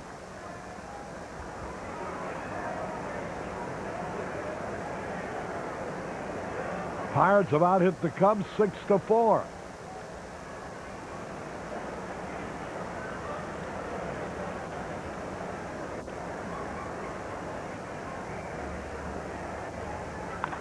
There's a drive way back near the wall. It might be. It hits the wall. 1 run is in. Here's a man trying to score. Here's a throw to the plate.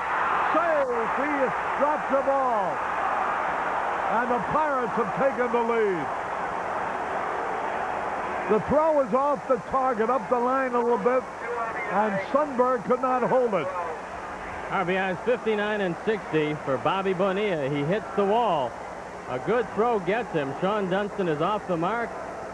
He cannot hold the ball on the throw to Sundberg. Now watch Jose Lynn. Dives around Sundberg, hits the plate, and that's when Dave Pallone calls him safe. He got the hand on the plate, and we'll take another look at it. The throw is up the line. Now watch Sundberg. Now he just dropped this ball. He would have had him dead to rights if he just hung on, but he didn't. I'm surprised he's going for the ball with one hand. The throw was not a good throw, not perfect throw. It was up the line a little bit, but he was there in time to get the runner. And that's going to be all now for Jamie Moyer, who cannot win this game. Frank DePino trotting in. We'll tell you more about him following this message.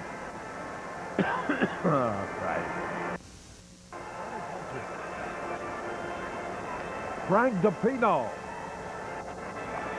taking his warm-up tosses, and he's really had a great last month or so of the season. And the first hitter he's going to face is Sid Bream, who came into the ball game after Mike Diaz was pinch run for earlier. DePino at 3-3, 3.18 ERA, 58th appearance. He's got 3 saves, 65 innings, 60 hits, 23 earned runs on 6 homers. He's walked 30.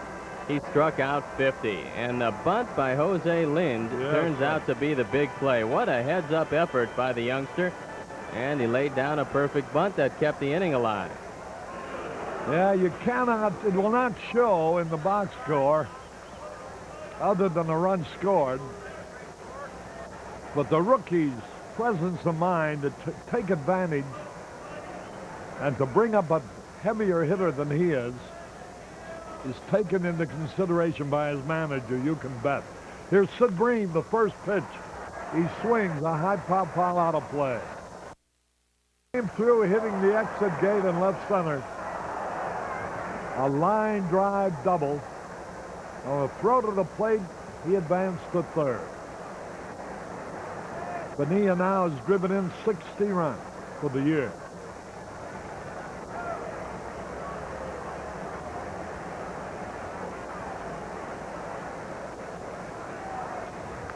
Ooh, he had a good cut, and he fouled it back. Sid Bream, formerly of the Dodgers. They had so many first basemen. Greg Brock, Franklin Stubbs. Here's a runner down the line. There's a drive to left field, going to be caught by Palmero. And that ends the inning.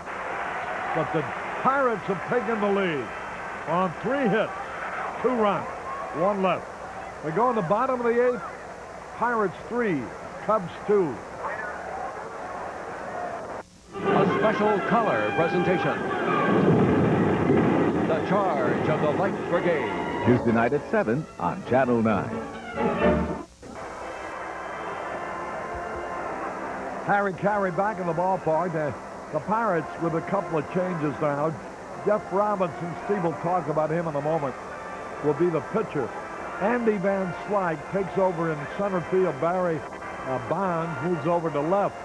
And Harper is out of the ballgame. And Jim Leland felt that when Jeff Robinson came over from San Francisco, as you look at Andy Van Slyke, he came over a little arm weary. Made 5 appearances now for the Pirates, had 63 with the Giants. He came over in the Rick Russell trade, and he hasn't pitched very well for Pittsburgh. Although he's 1-0, the ERA is 10.38. Has not recorded a save for the Pirates yet, so he comes in overall at 7-8 with a 3.12 ERA, making his 69th appearance. All 10 of his saves were recorded as a member of the San Francisco Giants. Their stopper has been Jim Gott, who was acquired from the Giants earlier for Don Robinson. And Gott has 7 saves and a 1.62 ERA as a member of the Pittsburgh Pirates. Well, and Leon Durham will lead it off. He started the Cubs scoring today with a homer to pitch.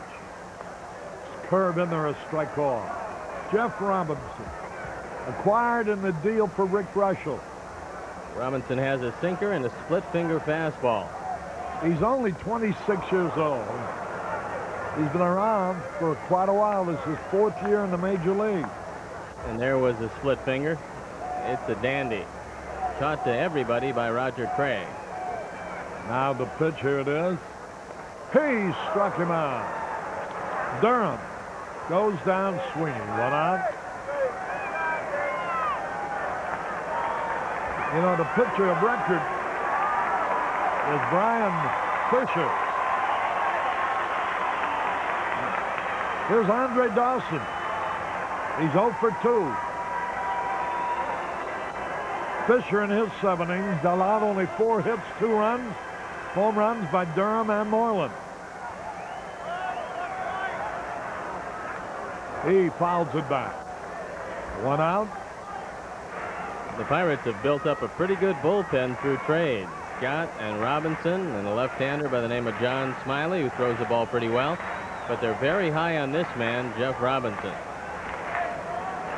Now the pitch, here it is. Herb, strike 2. He hasn't thrown but 5 straight strikes. 3 to Durham, 2 to Dawson. Slim right-hander. Jeff Robinson fires. He struck him out on 3 pitches. He struck out Durham on 3 pitches and Dawson on 3 pitches. That was a great split finger fastball once again. Last year, he averaged 8 strikeouts a game for San Francisco. His career turned around when Roger Craig moved him into the bullpen full time and taught him the split finger fastball. He had just 8 saves last year with a 6-3 record. 10 this year. Here's the pitch, and it's a strike. That's 7 strikes in a row. He hasn't thrown anything but strikes.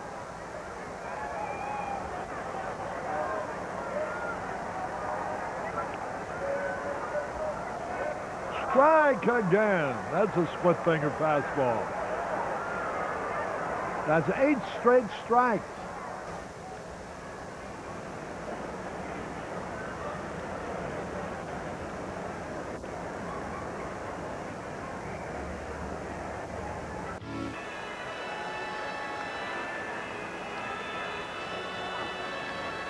Harry Caray and Steve Stone. We go into the top of the 9th. Andy Van Slyke will be leading it off. Boy, oh boy, the Pirates going for the 10th victory this year over the Cubs in 13 games. There you look at the numbers, and Van Slyke has put together quite a year. It would have been a good trade, just Andy Van Slyke even up for Tony Pena. But throw in Mike LaValliere and Mike Dunn, and you'll realize one of the best trades in recent memory was pulled off by Sid Thrift. And the only reason he could do it is that the Cardinals must be so loaded with talent. Here's Andy Van Slyke. I think that is funny, Arnie. To start the inning fresh. Now watch DePino on the mound. He looks like there's a man on base. See? Now look at that. Now watch that. Just like the same way that there's a man on.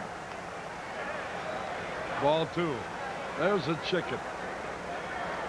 He's going to give the Cubs the 2. I'll get you ready for it. You can see it coming, huh? Yeah. 2 balls. He's having a hard time figuring out how to do it, though.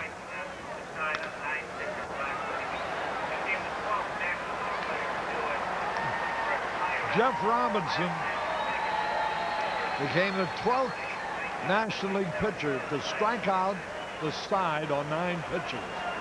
And there's the chicken, taking the 2 runs away.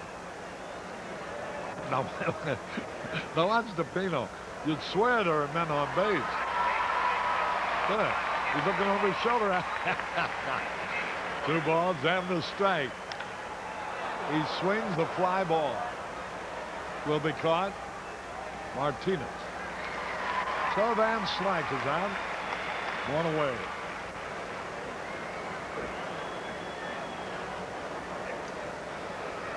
And Darnell Coles, who's 0 for 3.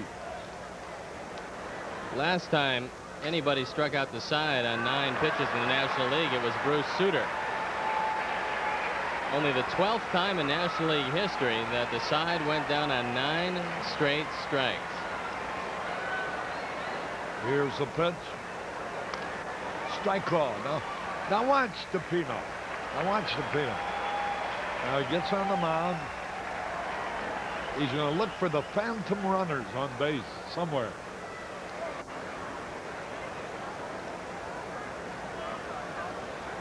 He's holding him close. 1 ball, 1 strike.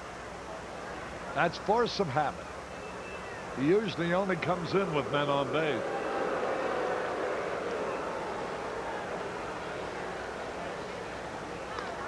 Strike call. 1 ball, 2 strikes. Minnesota beat the White Sox 8-1. Baines hit his 18th. Bernansky is 29. Minnesota could play the rest of the games at home, Harry. They'd walk away with it. They have a lot of trouble on the road. The pitch. Swung on, and there's Dunston. He's got it and throws for the out. 3 in a row retired by DePino. And there's Junior Ortiz coming out.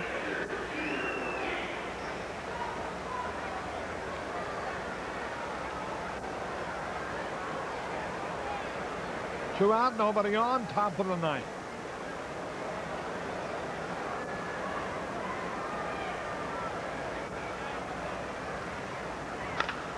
There's a drive going to be caught by Dawson. Ortiz flies to Dawson. 1, 2, 3. We're going to the bottom of the ninth. The Cubs need 1 to tie, 2 to win as they trail 3-2.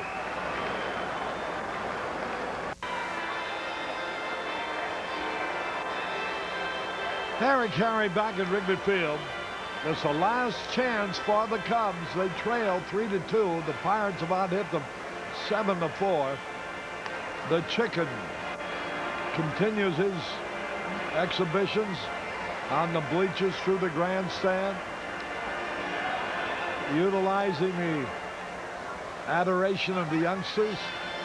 And now it's Moreland to lead it off in the ninth.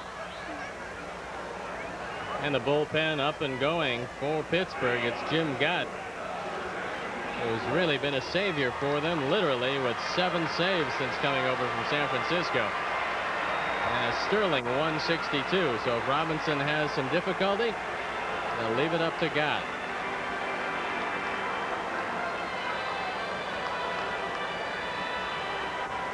The Pirates going for the 10th victory in 13 games against Chicago. Strike. That is the 10 strikes in a row. Every pitch he has thrown has been a strike. High pop fly. Another strike. And Coles makes the catch, 1 out. That's 11 straight strikes. He's thrown the ball, but he hasn't thrown a ball.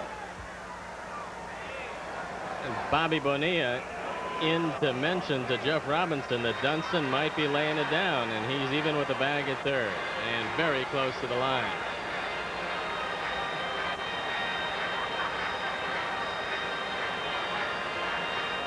Here's Sean Dunston. He does bunt.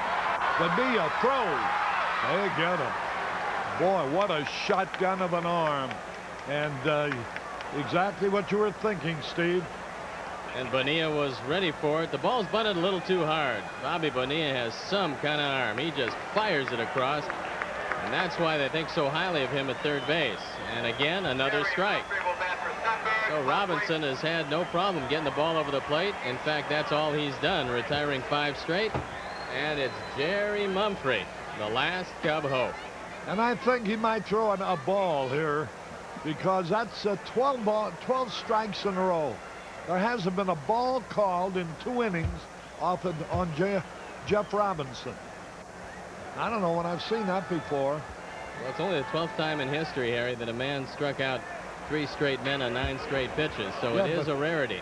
But then the next inning, after tying a record, he hasn't thrown anything but strikes either, even though they have hit the ball. Jerry Mumphrey hitting .335, 12 home runs, 38 RBIs, 10 for 29 with 2 home runs and 12 RBIs as a pinch hitter. And he's thinking long ball if Robinson gets one up.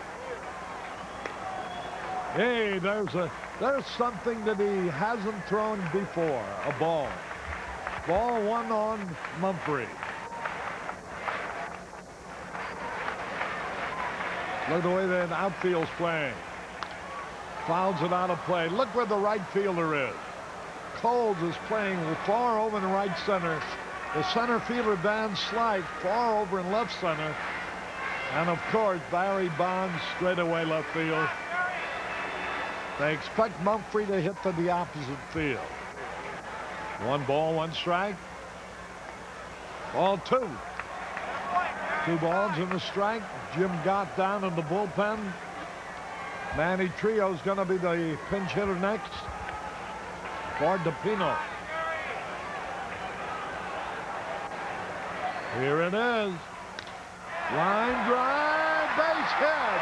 And Jerry Mumphrey, the greatest pinch hitter in baseball, comes through again. A single in the left center field. And now here's Manny Trio. The tying runs at first. Chico Walker's going to run for Mumphrey.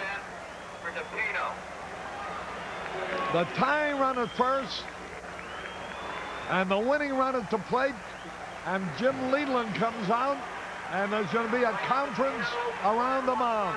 Sermon on the mount, as it were. And pitching coach Ray Miller talking it over and talking about the stolen base possibility with Chico Walker up there. Manny Trio hitting .301. 8 home runs, 25 RBIs. 7 for 20 with a home run and 5 RBIs as a pinch hitter. And Miller has everybody's attention.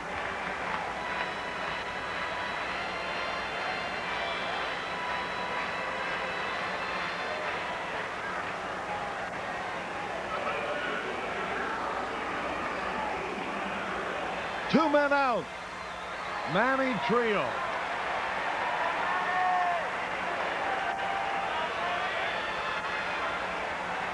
Seven out of 20 as a pinch hitter, a home run included. The low ball one. Chico Walker very fast. He might try to steal. He's a candidate to score from first on any kind of an extra base hit. As a member of the Cubs, he's stolen 11 bases, been caught twice. Got a good lead. Low ball 2, and Davey Martinez is next.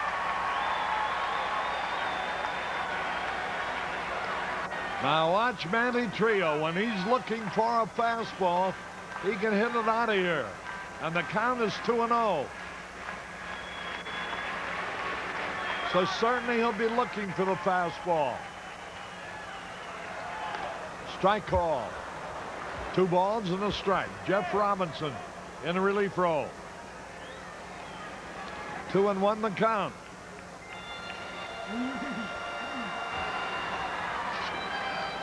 Chico Walker a lead. There he goes.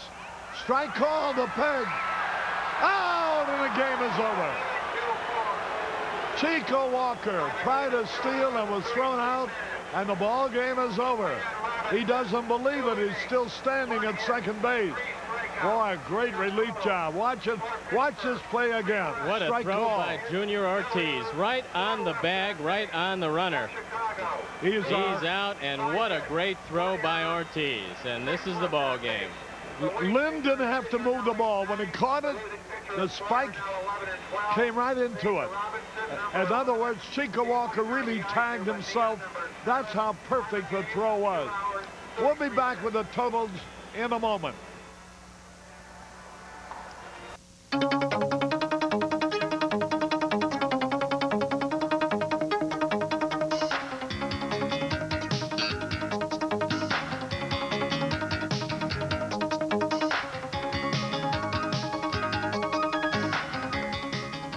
Saturday, September 12th is Ski Cap Day at Wrigley Field. Every youngster 13 and under attending the Cubs Expos 12:05 game receives a Cubs ski cap, compliments of Pepsi. A smile is still a smile. A friend is still a friend. A love is still a love. Some things only get better as time goes by. Cheers, 5 times a week. Play it again, Sam. Cheers premieres Monday, September 28th at 6 on Channel 9. The Budweiser playing the game. The Cubs were leading 2-1. 2 out, 2 on. Bobby Bonilla hits the top of the wall. 1 run scored. And here's the winning run. It is safe at the plate as a throw hopped out of Sundberg's glove. And that's the Budweiser play of the game and also the game-winning RBI for Bobby Bonilla. Tough ball game, lose. 2 out, nobody on base. The count on Barry Bonds goes to 3-2. He singles to right. And then the rookie, Jose Lynn, lays down a perfect bunt, beats it out. 2 men on, 2 out. Of course, Bobby Bonilla's base hit wins the ball game. And the mastery of the Pittsburgh Pirates continues over the Cubs. They've now won 10 of the 13 games played between the two clubs. It's inexplicable, really. The Pirates played a very good ball game, and the throw by Junior Ortiz was just masterful in the last inning because Walker had a good jump, Harry. Oh, it was a perfect throw. The runner tagged himself out. You could see the infielder just catching the ball, and right away the spikes hit the ball. And all the Cubs say that Pittsburgh probably is the toughest team to run against in the league. Mike LaValliere, Junior Ortiz, both good throwers, and they saw it firsthand here today. Here's the play we're talking about right now. What a throw. And that's it. We'll never know whether Manny Trio would have been the hero of this ball game or not. The pitch was a strike that would have evened out the count 2-2, but Chico Walker was thrown out trying to steal. All right, better luck tomorrow. We'll see you then.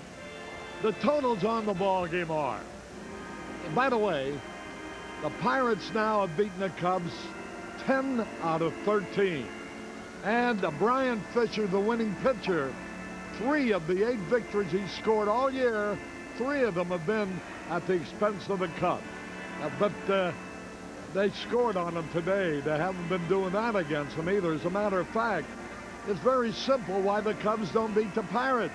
We can't hit their pitchers. We can't score on their pitchers.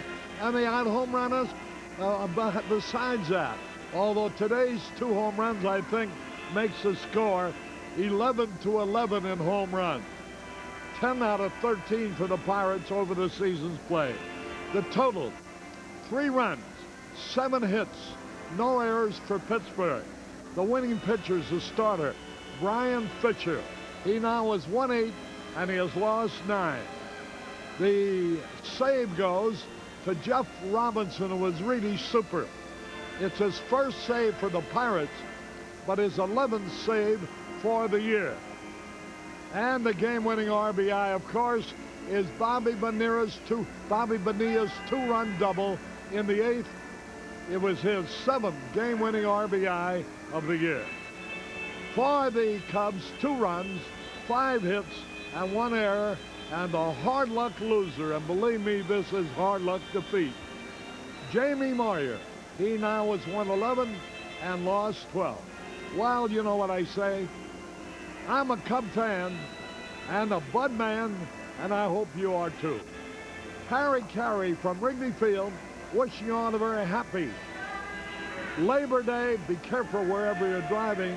The holiday is almost over. The final score, the Pirates beat the Cubs 3-2. See you tomorrow. So long, everybody.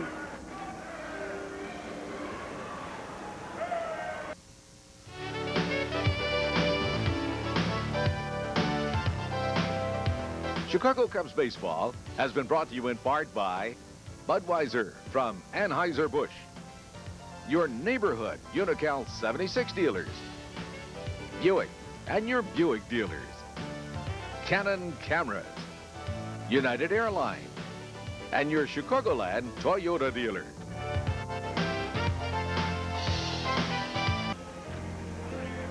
Our next televised game on Channel 9 will be between the Chicago Cubs and the Pittsburgh Pirates tomorrow afternoon. Our telecast begins with a leadoff man at 1 o'clock. Our executive producer director has been Arnie Harris. Our assistant director, Joe Carneo. Our sports editor, Jack Rosenberg.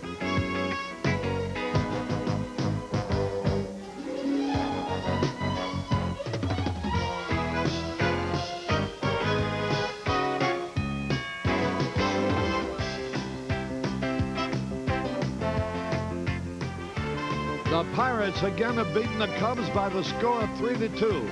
Stay tuned now for more of the telethon. Have a safe holiday. This has been a WGN Television 9 sports presentation.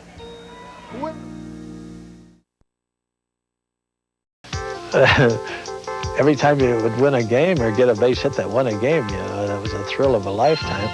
And I had a lot of wonderful thrills. I was never a great ball player, but I loved the game. And I think my greatest thrill was putting the Pirate uniform on and coming up at a young age and getting to know these fellas personally was the great thrill. I probably think the whole 60 team, because they're a group of guys that didn't have the greatest talent in the world, didn't have the most talent in baseball at the time, but we ended up a winner because I think we did the little things well.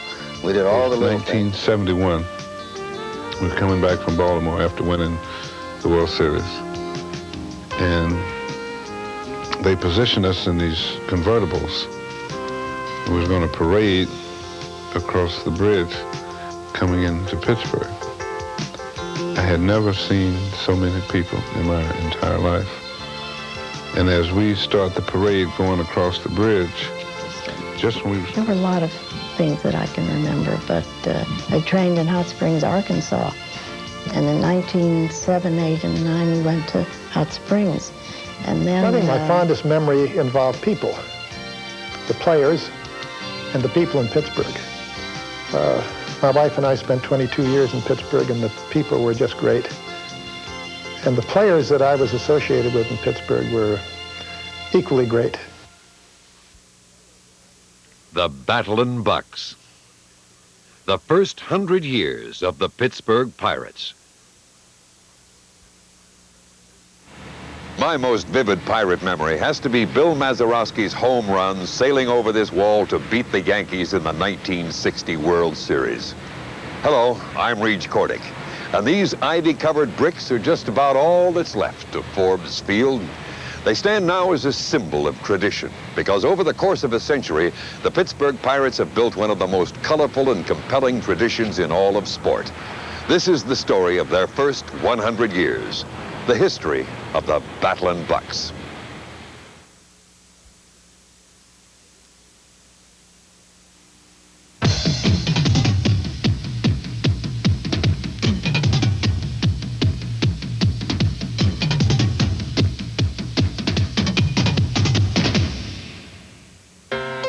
In 1887, Grover Cleveland was President of the United States.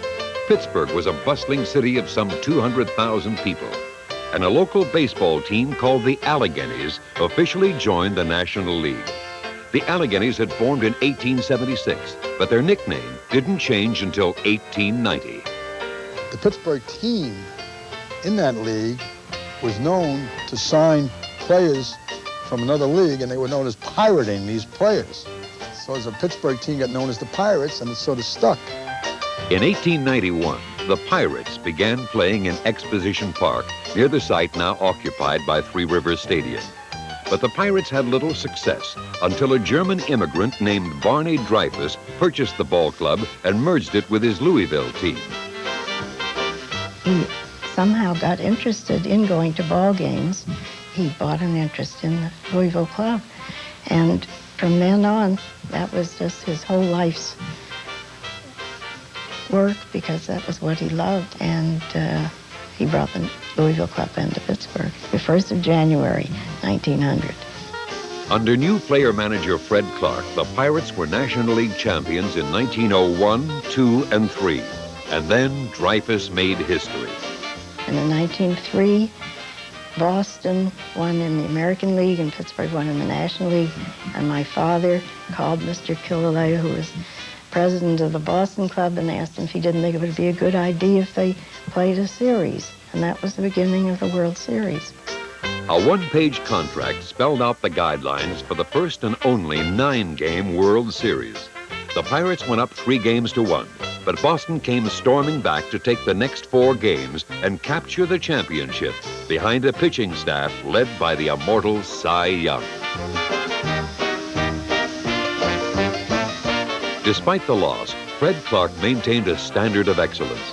He managed the Pirates for 16 years and won more than 1,400 games and was inducted into baseball's Hall of Fame. Of course, it helped to have a player like Honus Wagner. Born in Carnegie, Pennsylvania, Wagner is considered the greatest shortstop of all time. He led the league in hitting 8 times, finished with a career batting average of .329, and was an original member of the Hall of Fame. He was one of the greatest. There's no question. He was one of the greatest. I tell you, he had one trick that nobody else has ever done. He could time a runner running to first base so that he beats him by that much. He had the greatest timer that I ever saw. My father, of course, pointed him out to me. And I saw him make a barehanded stop and throw one time, and that really impressed me. Of course, he had tremendous hands. You wouldn't have believed his hands. With the Flying Dutchman leading the way, the Battling Bucks won a team record 110 games in 1909 and went to the World Series for the second time. Their opponents were the Detroit Tigers, setting up a confrontation between the two greatest players of that era, Honus Wagner and Ty Cobb. The 1909 World Series began at brand new Forbes Field, which had opened its gates on June 30th of that year. Built in less than 4 months in the Oakland section of Pittsburgh, Forbes Field was a marvel of its time, the first ballpark ever constructed entirely of concrete and steel. The teams traded wins through the first 6 games of the series, with Wagner batting .333 to Cobb's .231. Game 7 was played in Detroit, and the Bucks ran away with it. Both of Pittsburgh's home runs in the series were hit by player-manager Clark, but the real hero was a rookie pitcher named Babe Adams, who won 3 games, including the 7th, as the Bucks captured their first World Championship. Even with stars such as Wilbur Cooper, the team's all-time leader in wins with 202, it would be 16 years before the Pirates returned to the series. Meanwhile, the United States would enter a world war in which thousands of Pittsburghers would serve. While back at home, both coal miners and steel workers would engage in unsuccessful strike efforts. The world was changing fast, and radio was at the forefront. Pittsburgh's KDKA was the country's first station. And in 1921, a Pittsburgh-Philadelphia game called on KDKA by Harold Arlen was the first baseball broadcast. 1 year later, Bill McKechnie was named manager of a promising Pirate team with a young third baseman named Harold Joseph Trainer, more commonly known as Pie. The veteran leader of the team was Max Carey, a rugged outfielder and future Hall of Famer. In 16 seasons with the Pirates, Carey led the league in stolen bases 10 times. With future Hall of Famer Kai Kyler also emerging as a star in the early 20s, the Pirates were once again one of baseball's best teams. And in 1925, Pittsburgh won the National League pennant. The 25 World Series opened at Forbes Field against the defending world champion Washington Senators. Despite Max Carey's phenomenal .458 batting average in the series, the Bucks fell behind 3-1. But they battled back to win the next 2, and then faced Walter Johnson in the 7th game at Forbes Field. We got behind 4-0 before we recovered, and Walter Johnson was pitching against us. And of course, Walter Johnson was the greatest in the American League for many years. The big moment in the game was when we were tied in the 8th inning, and Kyler, our right fielder, was at bat with the bases full and 2 out, and he kept fouling off pitches. I'll never forget the anguish we went through when he fouled off all those pitches. Eventually, he hit a ball down the right field line, which was fair, and it bounded over in back of the canvas, and everybody scored. Well, of course, it was a ground rule, and they eventually put 2 men back on base. That made it 9-7 Pittsburgh. That's the way it finished. Kyler's clutch hit made the Pirates world champions for the 2nd time. Pie Trainer also had a standout series, batting .346. But then Trainer stood out for 17 years as a Pirate player. His career .320 average was just one reason why he made the Hall of Fame, because Pie was also one of the best third basemen of all time. The one saying that covered Trainer's fielding was, one of the writers coined this, so-and-so doubled down the third base line and Trainer threw him out. Pie Trainer, he would have played for nothing. He loved baseball so well. I remember we had several doubleheaders in a row. And I was in the dressing room and came out with Pie, and he says, you know what? We just got 1 game today. He says, I'll get fat playing 1 game. Trainer led the Pirates back into the World Series in 1927, but standing in the way were Babe Ruth and the New York Yankees. Ruth and Lou Gehrig were their chief assassins in a lineup called Murderers Row, considered the best team ever. Ruth blasted the only 2 home runs of the 27 series, and the Yankees swept the Pirates in 4 straight games. And so at the end of their first 40 years, the Battlin' Bucks had been to 4 World Series and won 2, producing some of the finest players the game has ever known.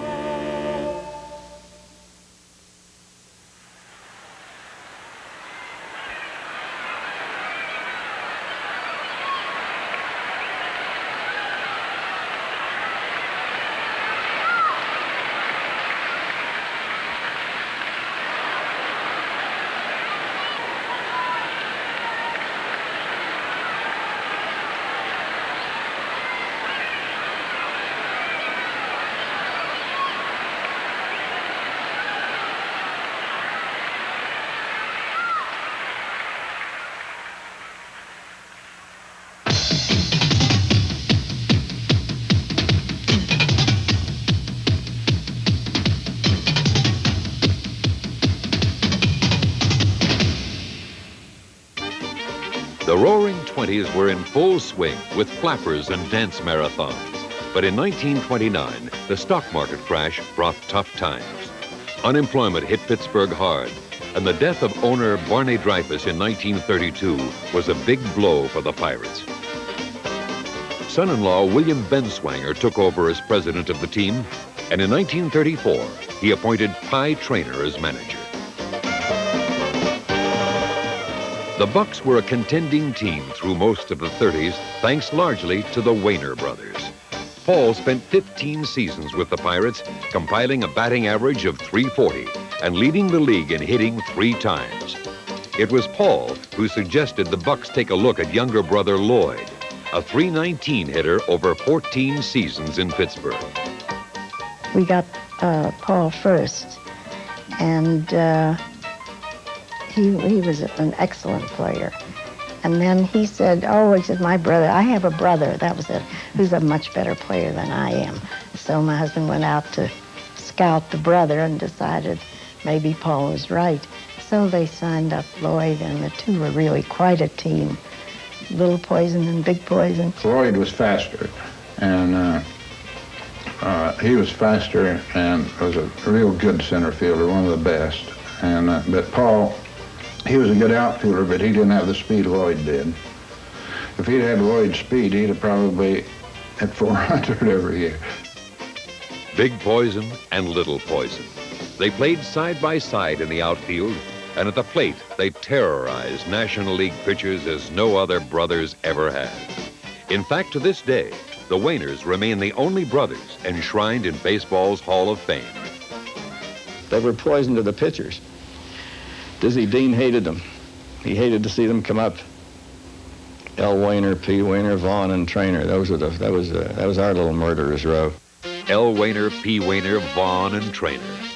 Right in the middle was Archie Vaughn, who was in the middle of many a Pirate rally throughout the 1930s. In his 10 seasons with the Bucks, Archie compiled a batting average of .324. And just like the other 3, Vaughn is in the Hall of Fame.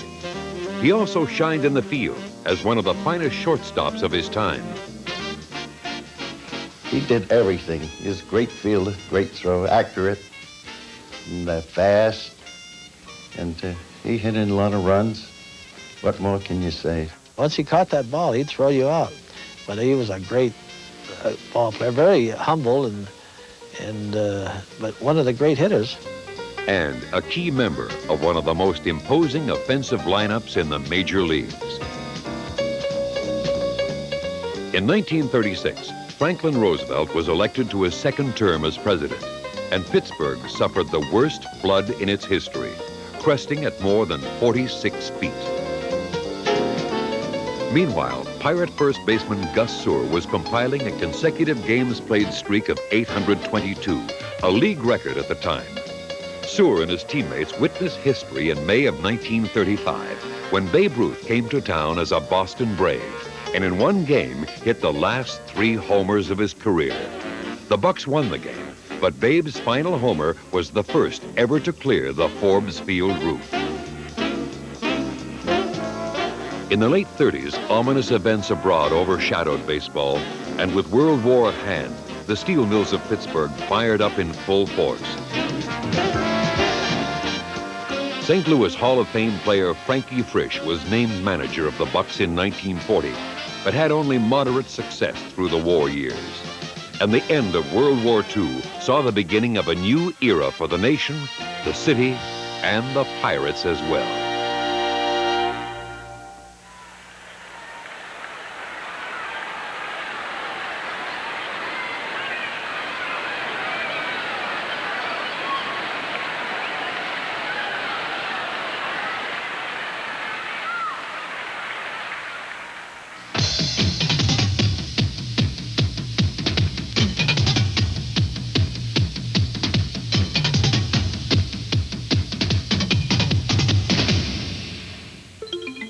In 1946, Pittsburgh was thriving, but after 46 years, the Dreyfus family decided to sell the Pirates.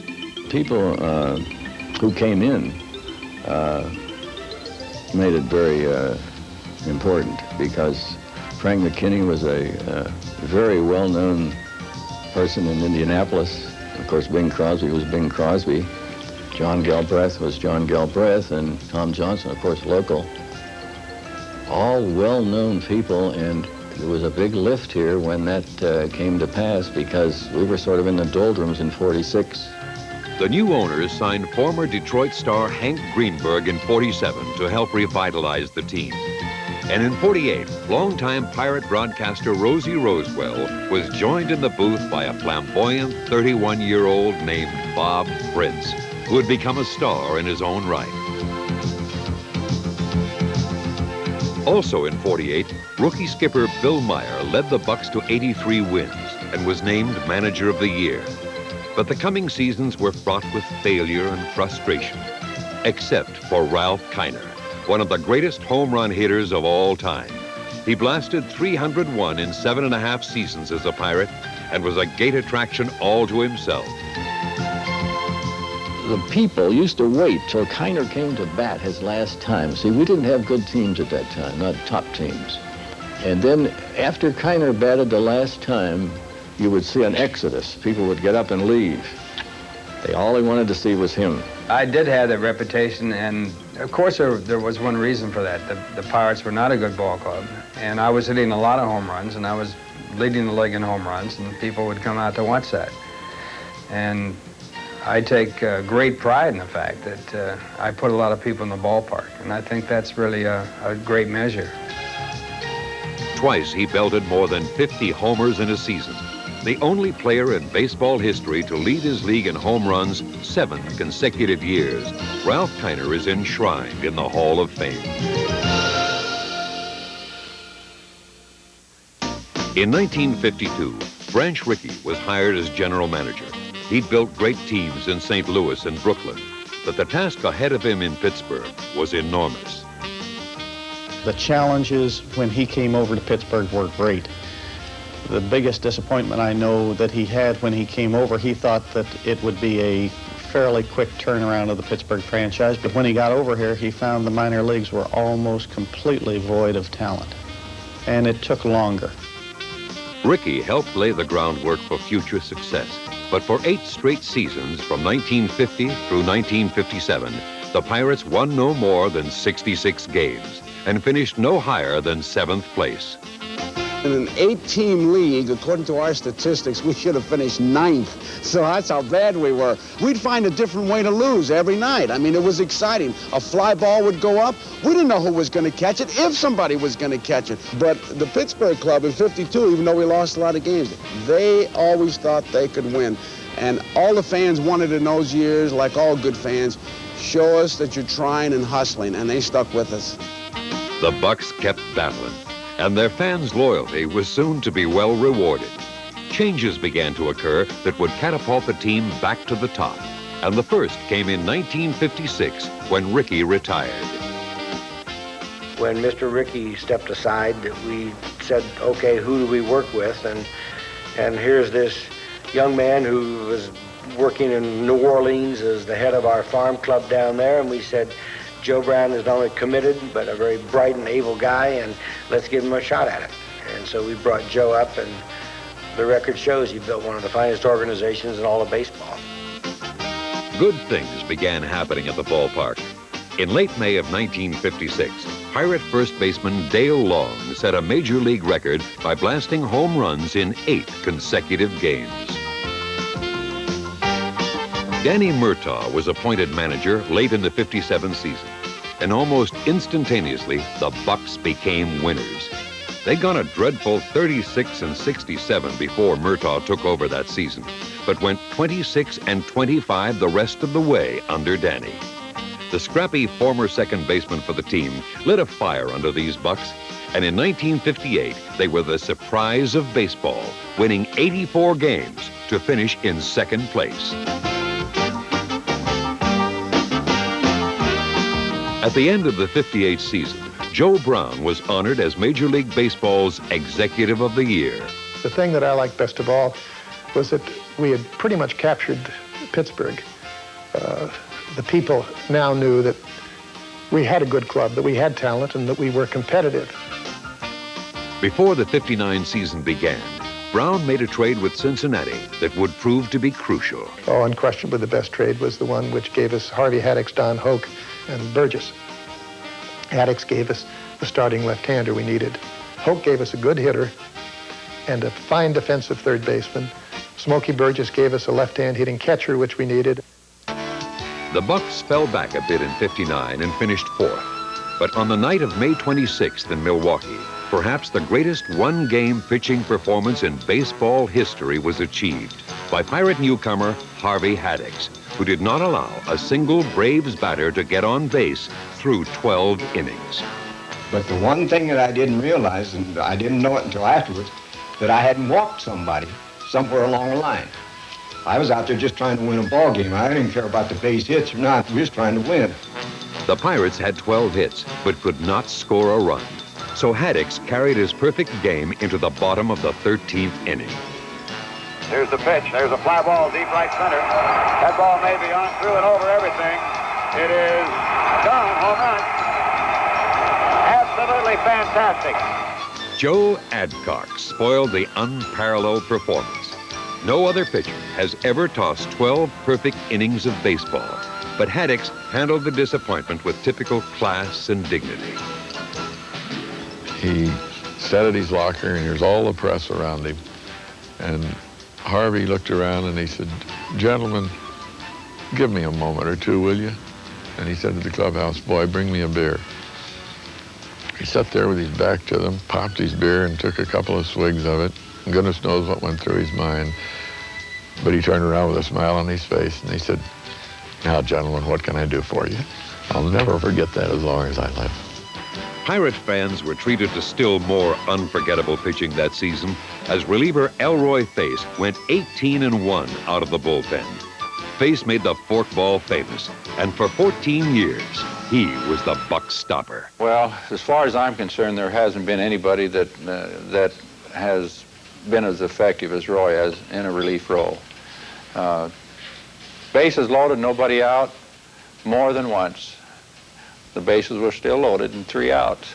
In the summer of 1960, Pittsburgh was swept away by pennant fever, and a 3-word slogan caught the spirit of the entire city. Need 'em Bucks, need 'em Bucks, need 'em Bucks, need 'em Bucks. The Bucks are going all the way, all the way, all the way. Yes, the Bucks are going all the way this year. The 60 season was the greatest thrill for me because very early on our team established a pattern. We were never out of any game. I think we won over 45 games after the 7th inning that year. It was a team of destiny. Yes, the Bucks are going all the way, all the way, all the way. Yes, the Bucks are going all the way this year. That's exactly what they did, winning 95 games to capture their first pennant in 33 years. Spearheading the charge was the pitching staff that featured names like Friend and Haddix and Mizell. But the main man with a 20-9 record in 1960 was Vern Law, who won the Cy Young Award that year. Vern Law was our stopper. I mean, we could lose. In fact, in 1960, I think we never did lose 4 straight. He pitched every 4th day, and if we had a losing streak going, he stopped it, and he wouldn't let us get into any ruts. The tandem of Danny Murtaugh and Joe Brown had put together a proud and cohesive unit. All 25 Pirates carried the load of leadership, but none any more so than Dick Groat, a native of Wilkinsburg, who anchored the infield at shortstop. Groat spent 9 seasons in a Pirate uniform, and 1960 was the finest of his career. He led the league in hitting with a .325 average, and at season's end was voted league MVP. On September 25th in Milwaukee, the Pirates clinched the pennant. They just won it. It's all over. They've got the report down there, Paul. The Pirates win it. The Pirates have won. All over. The Pirates have won the National League pennant on the basis of the Cardinals losing to the Chicago Cubs at Wrigley Field. It's all over. I wish I had words to express how I do feel. I mean, it's something you just can't put into words. We've been waiting so doggone long for this that I think that everyone is just tickled pink. Well, now, how about it? You feel as the pitching is the big thing, Danny, in any ball club and this one? Well, I think we're rather blessed. We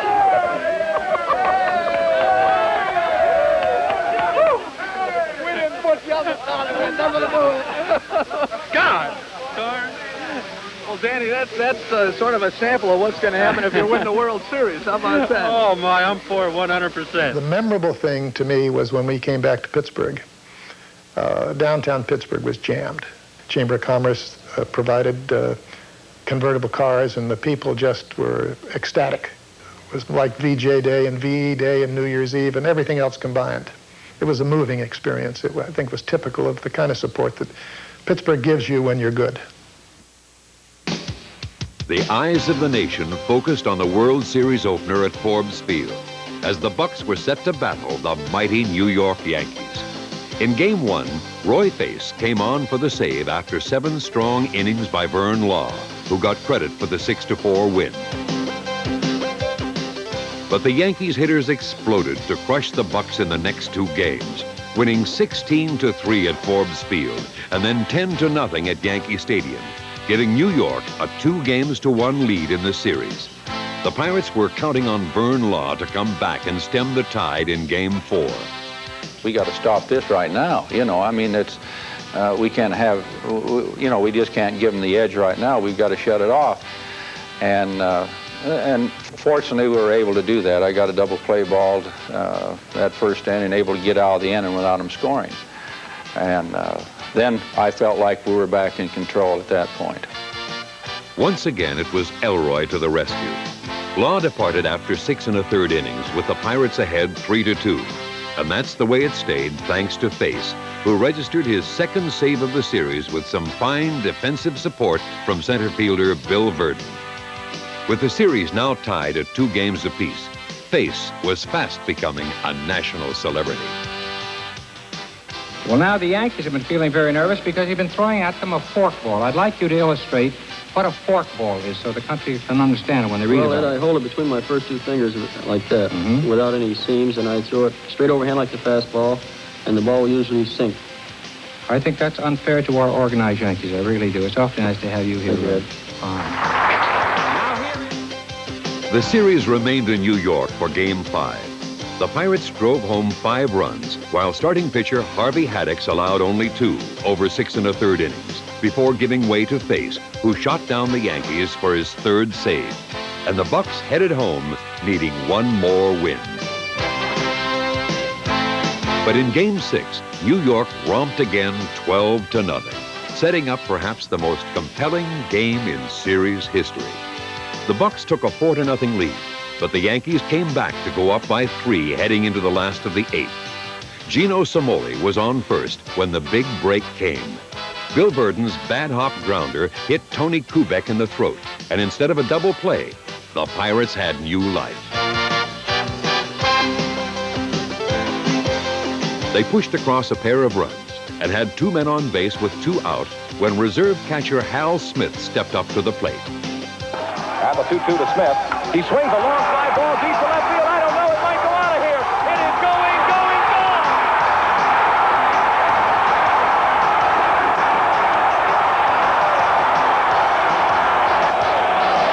Forbes Field is at this moment an outdoor insane asylum.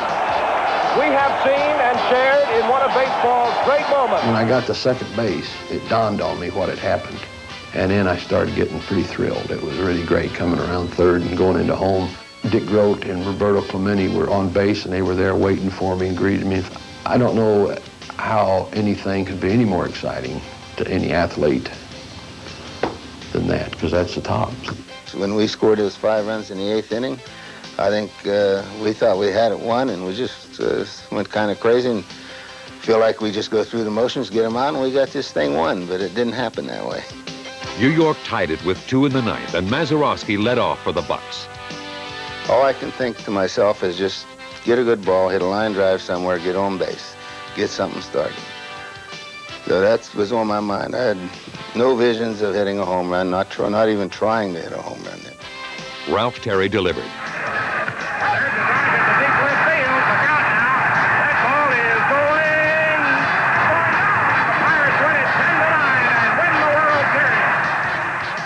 I just lost composure and started jumping around like crazy and throwing my hat around, and I don't know, I just went a little crazy, and I never did show my emotions on a ball field before, but I had to that time. Who could blame him? Bill Mazeroski had hit what is arguably the most dramatic home run in baseball history. You just can't appreciate it when you've got 40,000 or 50,000 people watching you play and you've never been in baseball before. And then to win the World Series against the Yankees, of all people, you'd have to say that's the greatest moment you've probably ever had. The Battling Bucks had overcome the odds to win the World Championship after a wait of 35 years, and Pittsburgh went absolutely wild.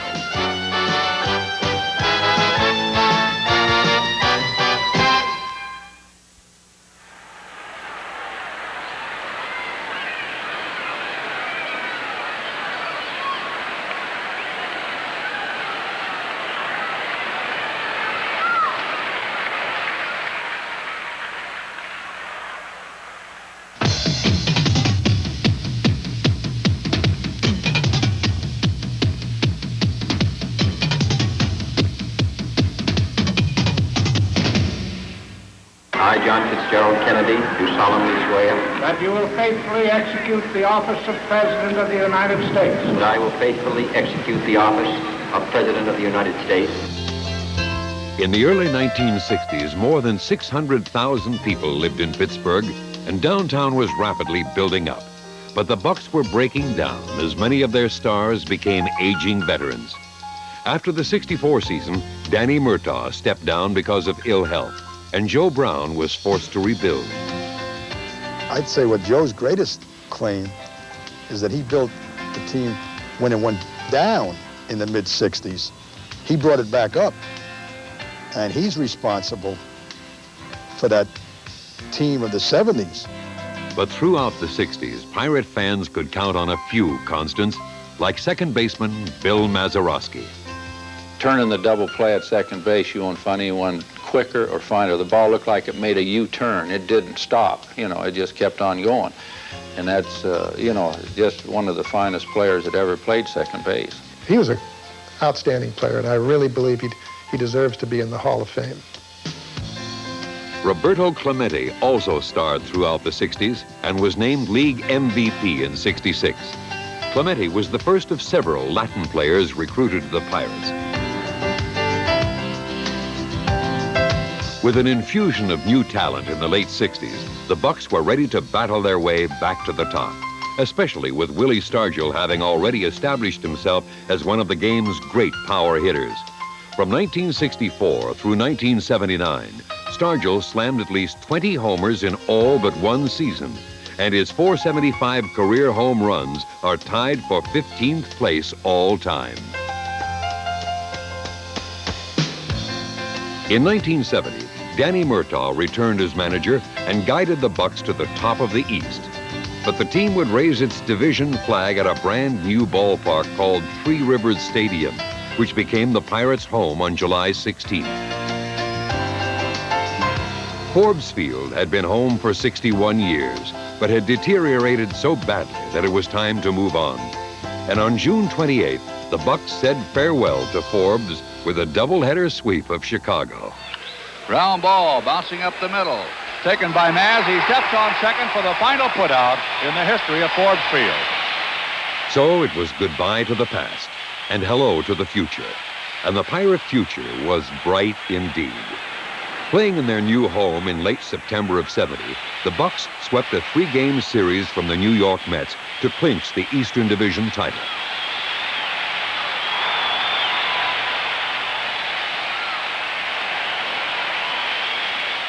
The 1970 playoffs ended in Cincinnati, where the Reds completed a 3-game sweep of the Pirates. But at season's end, Murtaugh received Manager of the Year honors in a classic presentation by Casey Stengel. But here, I want you to take that gift and listen. I might be pulling up here, but you run me out of baseball. And I want to tell you something, you are slicker than they think you are. In 1971, the Pirates would not be denied as they sailed off with their second straight Eastern Division crown. Sparking the charge was Willie Stargell, who posted single-season career highs in home runs with 48 and RBIs with 125, while batting .295. Stargell's power was the perfect complement to a .341 average posted by Clemente as the Bucks won 97 games. As the season wore on, we were pounding people. I mean, guys were fighting for the ball to see who would start that night. You know, give me the rat. I want the white rat.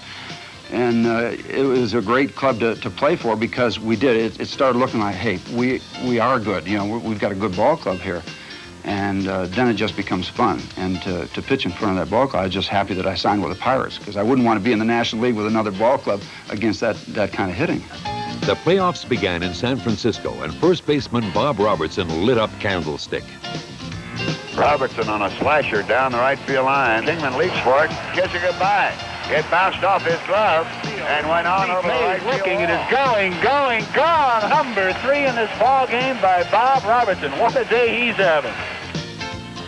Relief ace Dave Justy was on the mound at Three Rivers as the Pirates blew past the Giants 3-1 and headed back to the World Series after an 11-year hiatus. The series opened in Baltimore, and the Orioles were heavily favored to win their second straight World Championship. Earl Weaver's team had it all, overwhelming pitching and overpowering hitting. Both were on display in the first 2 games. The O's took the opener 5-3, rapping out 10 hits to Pittsburgh's mere 3. And Baltimore ran away with the second game 11-3, out-hitting the Pirates 14-8. They got us 2-0 real quick. And it was amazing, too, because the vendors there in Baltimore started selling pirate paraphernalia at half price. They just knew that the Pirates wasn't coming back. And, boy, I'm telling you, they really wrote us off. After the second game, Murtaugh very calmly just told the media, you have not seen the real Pittsburgh Pirate team, but I'm sure you will see them before this series is over, and we'll be back. The scene shifted to Pittsburgh for Game 3, where Steve Blass grounded the O's with a masterful 3-1 victory. I didn't sleep too well the night before that third game, but went out and just had a whale of a ball game, pitched a 3-hitter. There's a drive right down to Cash on a short hop. The Buccos win. Look at Blass. Game 4 in Pittsburgh made series history. This is the Golden Triangle of Pittsburgh, and there's a light on tonight. The 4th time in the history of the city of Pittsburgh as all the office buildings have their lights on to celebrate the first night game in the history of the World Series. Here on the banks of the Monongahela, the Alleghenies, they join to form the Ohio River. And you're moving now into one of the most beautiful new parks in baseball, Three Rivers Stadium. But above all, the 71 series was a showcase for Roberto Clemente, who hit safely in every game, batted .414, and was named MVP. I mean, even a blind person could clearly see what was shining out there, and it was Roberto. 2 doubles, a triple, 2 home runs, 4 RBIs. Clemente put on one of the most outstanding performances in World Series history. And not just at the plate, but in the field as well. Long chase for Clemente. Gallops over. Grabs it, whirls. Here's Retman coming to throw. What a throw! And he just beat it in. The first World Series night game was an opportunity for Clemente to display his talents to a larger audience. And he went 3 for 4. While 21-year-old rookie Bruce Keeson allowed just 1 hit over 6 1/3 innings of relief, as the Bucks tied the series at 2 games apiece. Nellie Briles got the nod to start Game 5 and came through with a sensational 2-hit shutout that gave the Bucks a 3-game sweep at Three Rivers. Briles on the 1-2, set, throws. Here's the ground trickler well inside the bag at third. Pagan throws to second. The ball game is over. Pagan gets the 4th. Back to Baltimore for Game 6, which the O's won 3-2 in 10 innings to set the stage for a final confrontation. And once again, Steve Blass took the mound for the Pirates. I went out to pitch in the bottom of the 1st inning, and I was all over the place because I wasn't locked in at all. Everything was registering, everything was occurring, and you can't really be too effective. But that's when Earl Weaver tried his psychological ploy and come out and said, Rule 801. 801. Rule 801 says he's got to pitch from in front, on the rubber in front, and not on the side. And I think I got so upset with him trying that nickel and dime stuff that it gave me a sense to settle down and forget about all the circumstances around. And after that, really did get back into it and got back in the groove and went from there and really pitched effectively after that. Blass went the distance, allowing just 4 hits as the Pirates took it 2-1 for the 4th World Championship in their history. And of course, Clemente had a hand in the victory. That is hit well. A Clemente home run, and the Pirates lead 1-0. That's his 12th hit. It looked like he hit a breaking pitch. You look at Clemente in the 71 World Series. Clemente played baseball like that for 15 years. Roberto was a baseball artist who excelled in every phase of the game. A .317 lifetime hitter and a 4-time batting champ, Clemente was often misunderstood, but not by those who knew him. I just cherish those 10 years that I had a chance to rub shoulders with him. He taught me so much about the game. And a lot of my teaching is a result of his teaching. When he became more established in his own mind as a top performer, then he looked around and knew that he could help others. He helped the young players in particular, but more than anything else, he helped the young Latins. His feelings and commitments were way beyond the paycheck. They were to the Pirates, to the fans of Pittsburgh, and to our family and to the organization. Clemente played right field like an instrument, winning 12 straight Gold Gloves, and his throwing arm was legendary. Over 18 seasons, he played in more games, batted more times, and got more hits than any other Pirate ever. And his final base hit made history. Bobby hits a drive into the gap in the left center field. There she is. Just 3 months after reaching 3,000 career hits, Clemente's life tragically ended. Clemente, a perennial star with the Pittsburgh Pirates, died when the plane loaded with relief supplies for earthquake survivors in Managua, Nicaragua, plunged into the ocean seconds after takeoff.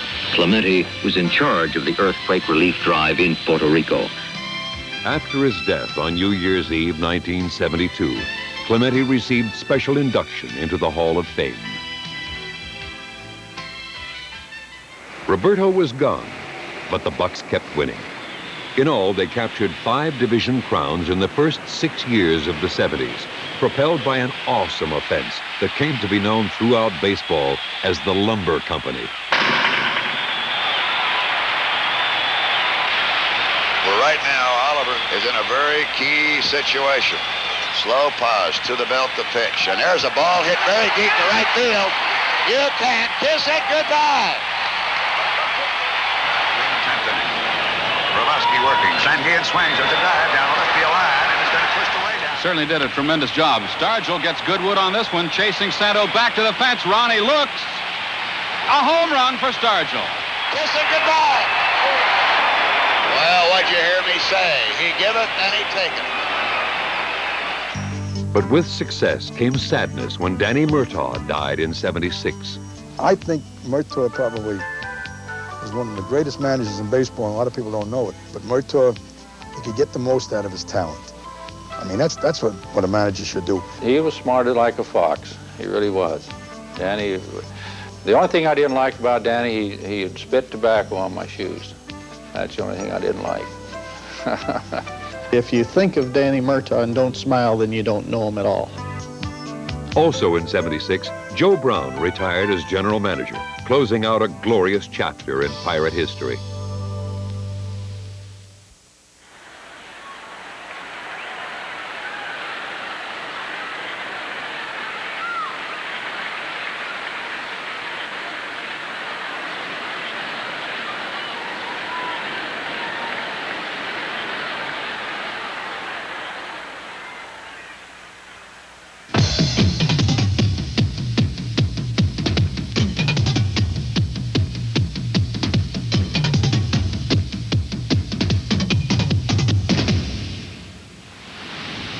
In 1977, Pittsburgh was in the midst of exciting change, and so were the Pirates. Through an unusual trade with the Oakland A's, the team acquired manager Chuck Tanner, a Newcastle native with baseball savvy and boundless enthusiasm. Pitcher John Candelaria was just one part of a solid nucleus of players that Tanner inherited. Another was 1978 MVP Dave Parker. And in '79, the Pirates won 98 games to reclaim the division crown. The Battlin' Bucks of '79 were inspired by the gold cap stars of Willie Stargell and the raucous rhythms of Sister Sledge. We are family. I got all my sisters with me. We are family. Get up, everybody, and sing. We are family. Think about it and look back, you know that the star was a big help, although the star never got a hit. But all the players wanted them, and Willie would pass them out. And then also the We Are Family was another big thing that kind of kept the team together through adversities. No adversities in the playoffs as Pittsburgh swept the Reds 3 straight. There it is.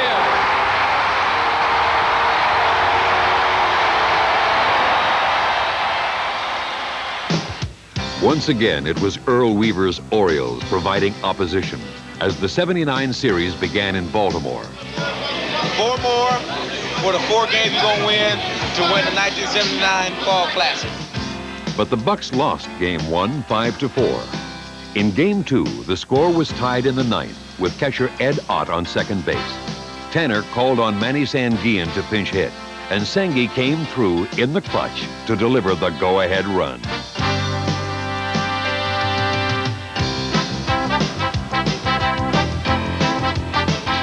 The O's were finished because Kent DeCulvey was just getting started. In the tradition of Elroy Face and Dave Justy, DeCulvey was a first-class bullpen stopper. He collected 3 saves against the O's, including this one, which tied the series at a game apiece. The scene shifted to Pittsburgh, where the O's won the next 2 games to take what appeared to be an insurmountable lead. But the Pirate family pulled together after tragedy struck the Tanner family. We were down 3-1, and my mother was very sick, and she died. And I kept managing, and I told the players that we needed some extra help, so she was going upstairs to give us that little extra push. Had to be tearing him down, but you would never know it. And he made one statement that his mother would have wanted him to be there and want the Pirates to come back and win. And then that sent a chill through all of us. Starting pitcher Jim Rooker responded with 5 innings of 3-hit ball, while the offense pounded out 13 hits and pulled away to a 7-1 victory. The series would indeed return to Baltimore. The O's were brought down in Game 6 after Dave Parker pounded one of his 10 series hits. Pittsburgh trying to build up a threat here in the top of the 7th inning in a scoreless ball game. And Parker hits it sharply. Second baseman past him. That'll score Moreno.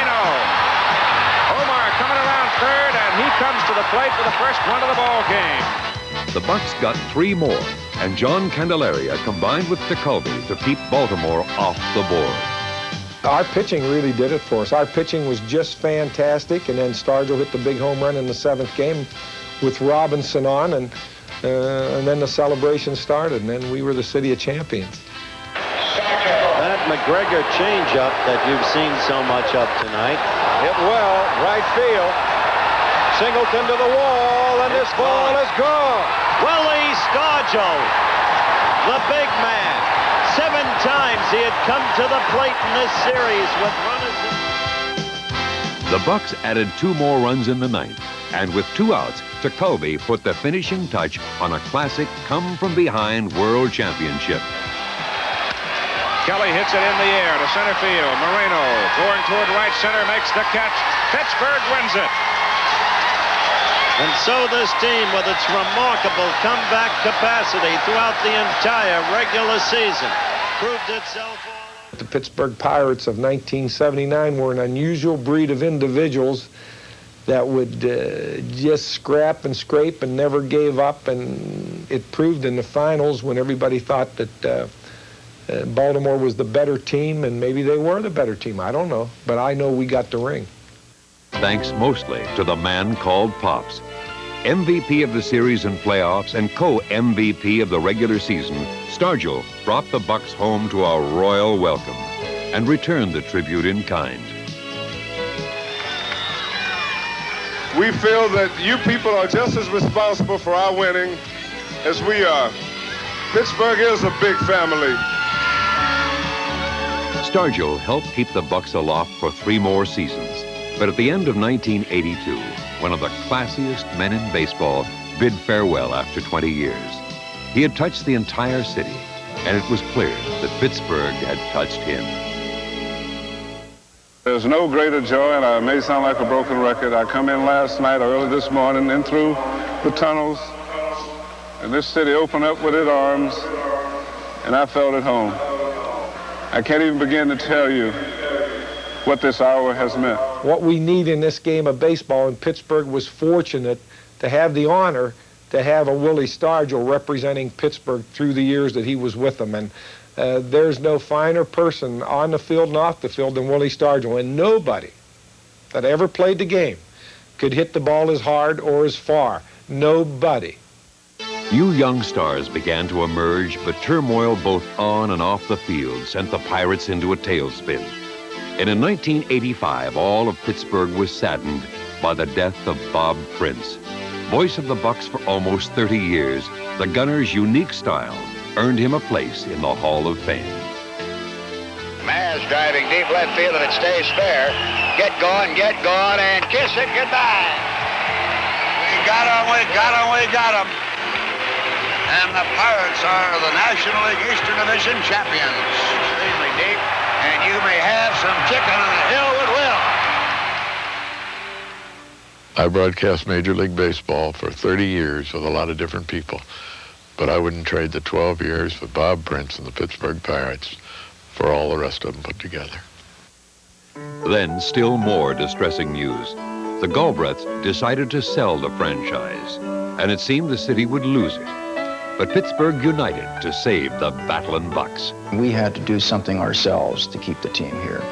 And that's when I decided that the city itself had to get involved with the purchase of the team by putting some sort of a formula together, being a public-private partnership. Time and time again, that community has come forward when our Western Pennsylvania or Pittsburgh generally has needed it and has done the things necessary to make major contributions to our lifestyle, which ends up being a #1 most livable city. Pittsburgh has a noble tradition of public and private sectors coming together in time of need. They did it again to save the Pirates, and with good reason, because for 100 years, this team has been a unifying force in a city of vast diversity, and a major league city deserves a major league team. 1987 marks the 100th anniversary of Major League Baseball in Pittsburgh. The Pittsburgh Pirates have provided the city of Pittsburgh and the surrounding areas with many championship teams and many, many superstars. The 1987 Pittsburgh Pirates under manager Jim Leland is committed to a new beginning for the next 100 years of successful baseball for the Pittsburgh area. Just as our grandparents passed on the pirate tradition to our parents and they to us, so too should our children and their children have that privilege. So 100 years from now, somebody else will be standing here next to old Hannes, telling about the stars of 1993 and 2021 and 2068. If the past 100 years are any indication, there sure is a lot to look forward to in the century to come.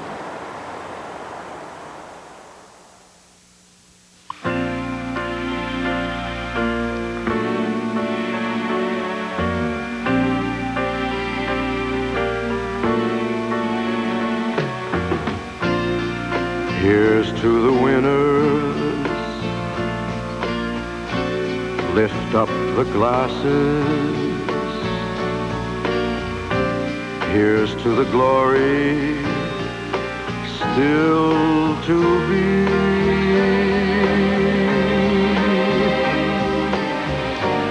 Here's to the battle, whatever it's for. To ask the best of ourselves, then give much more.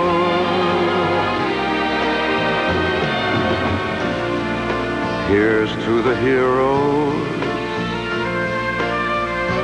those who move mountains. Here's to the miracles they make us see.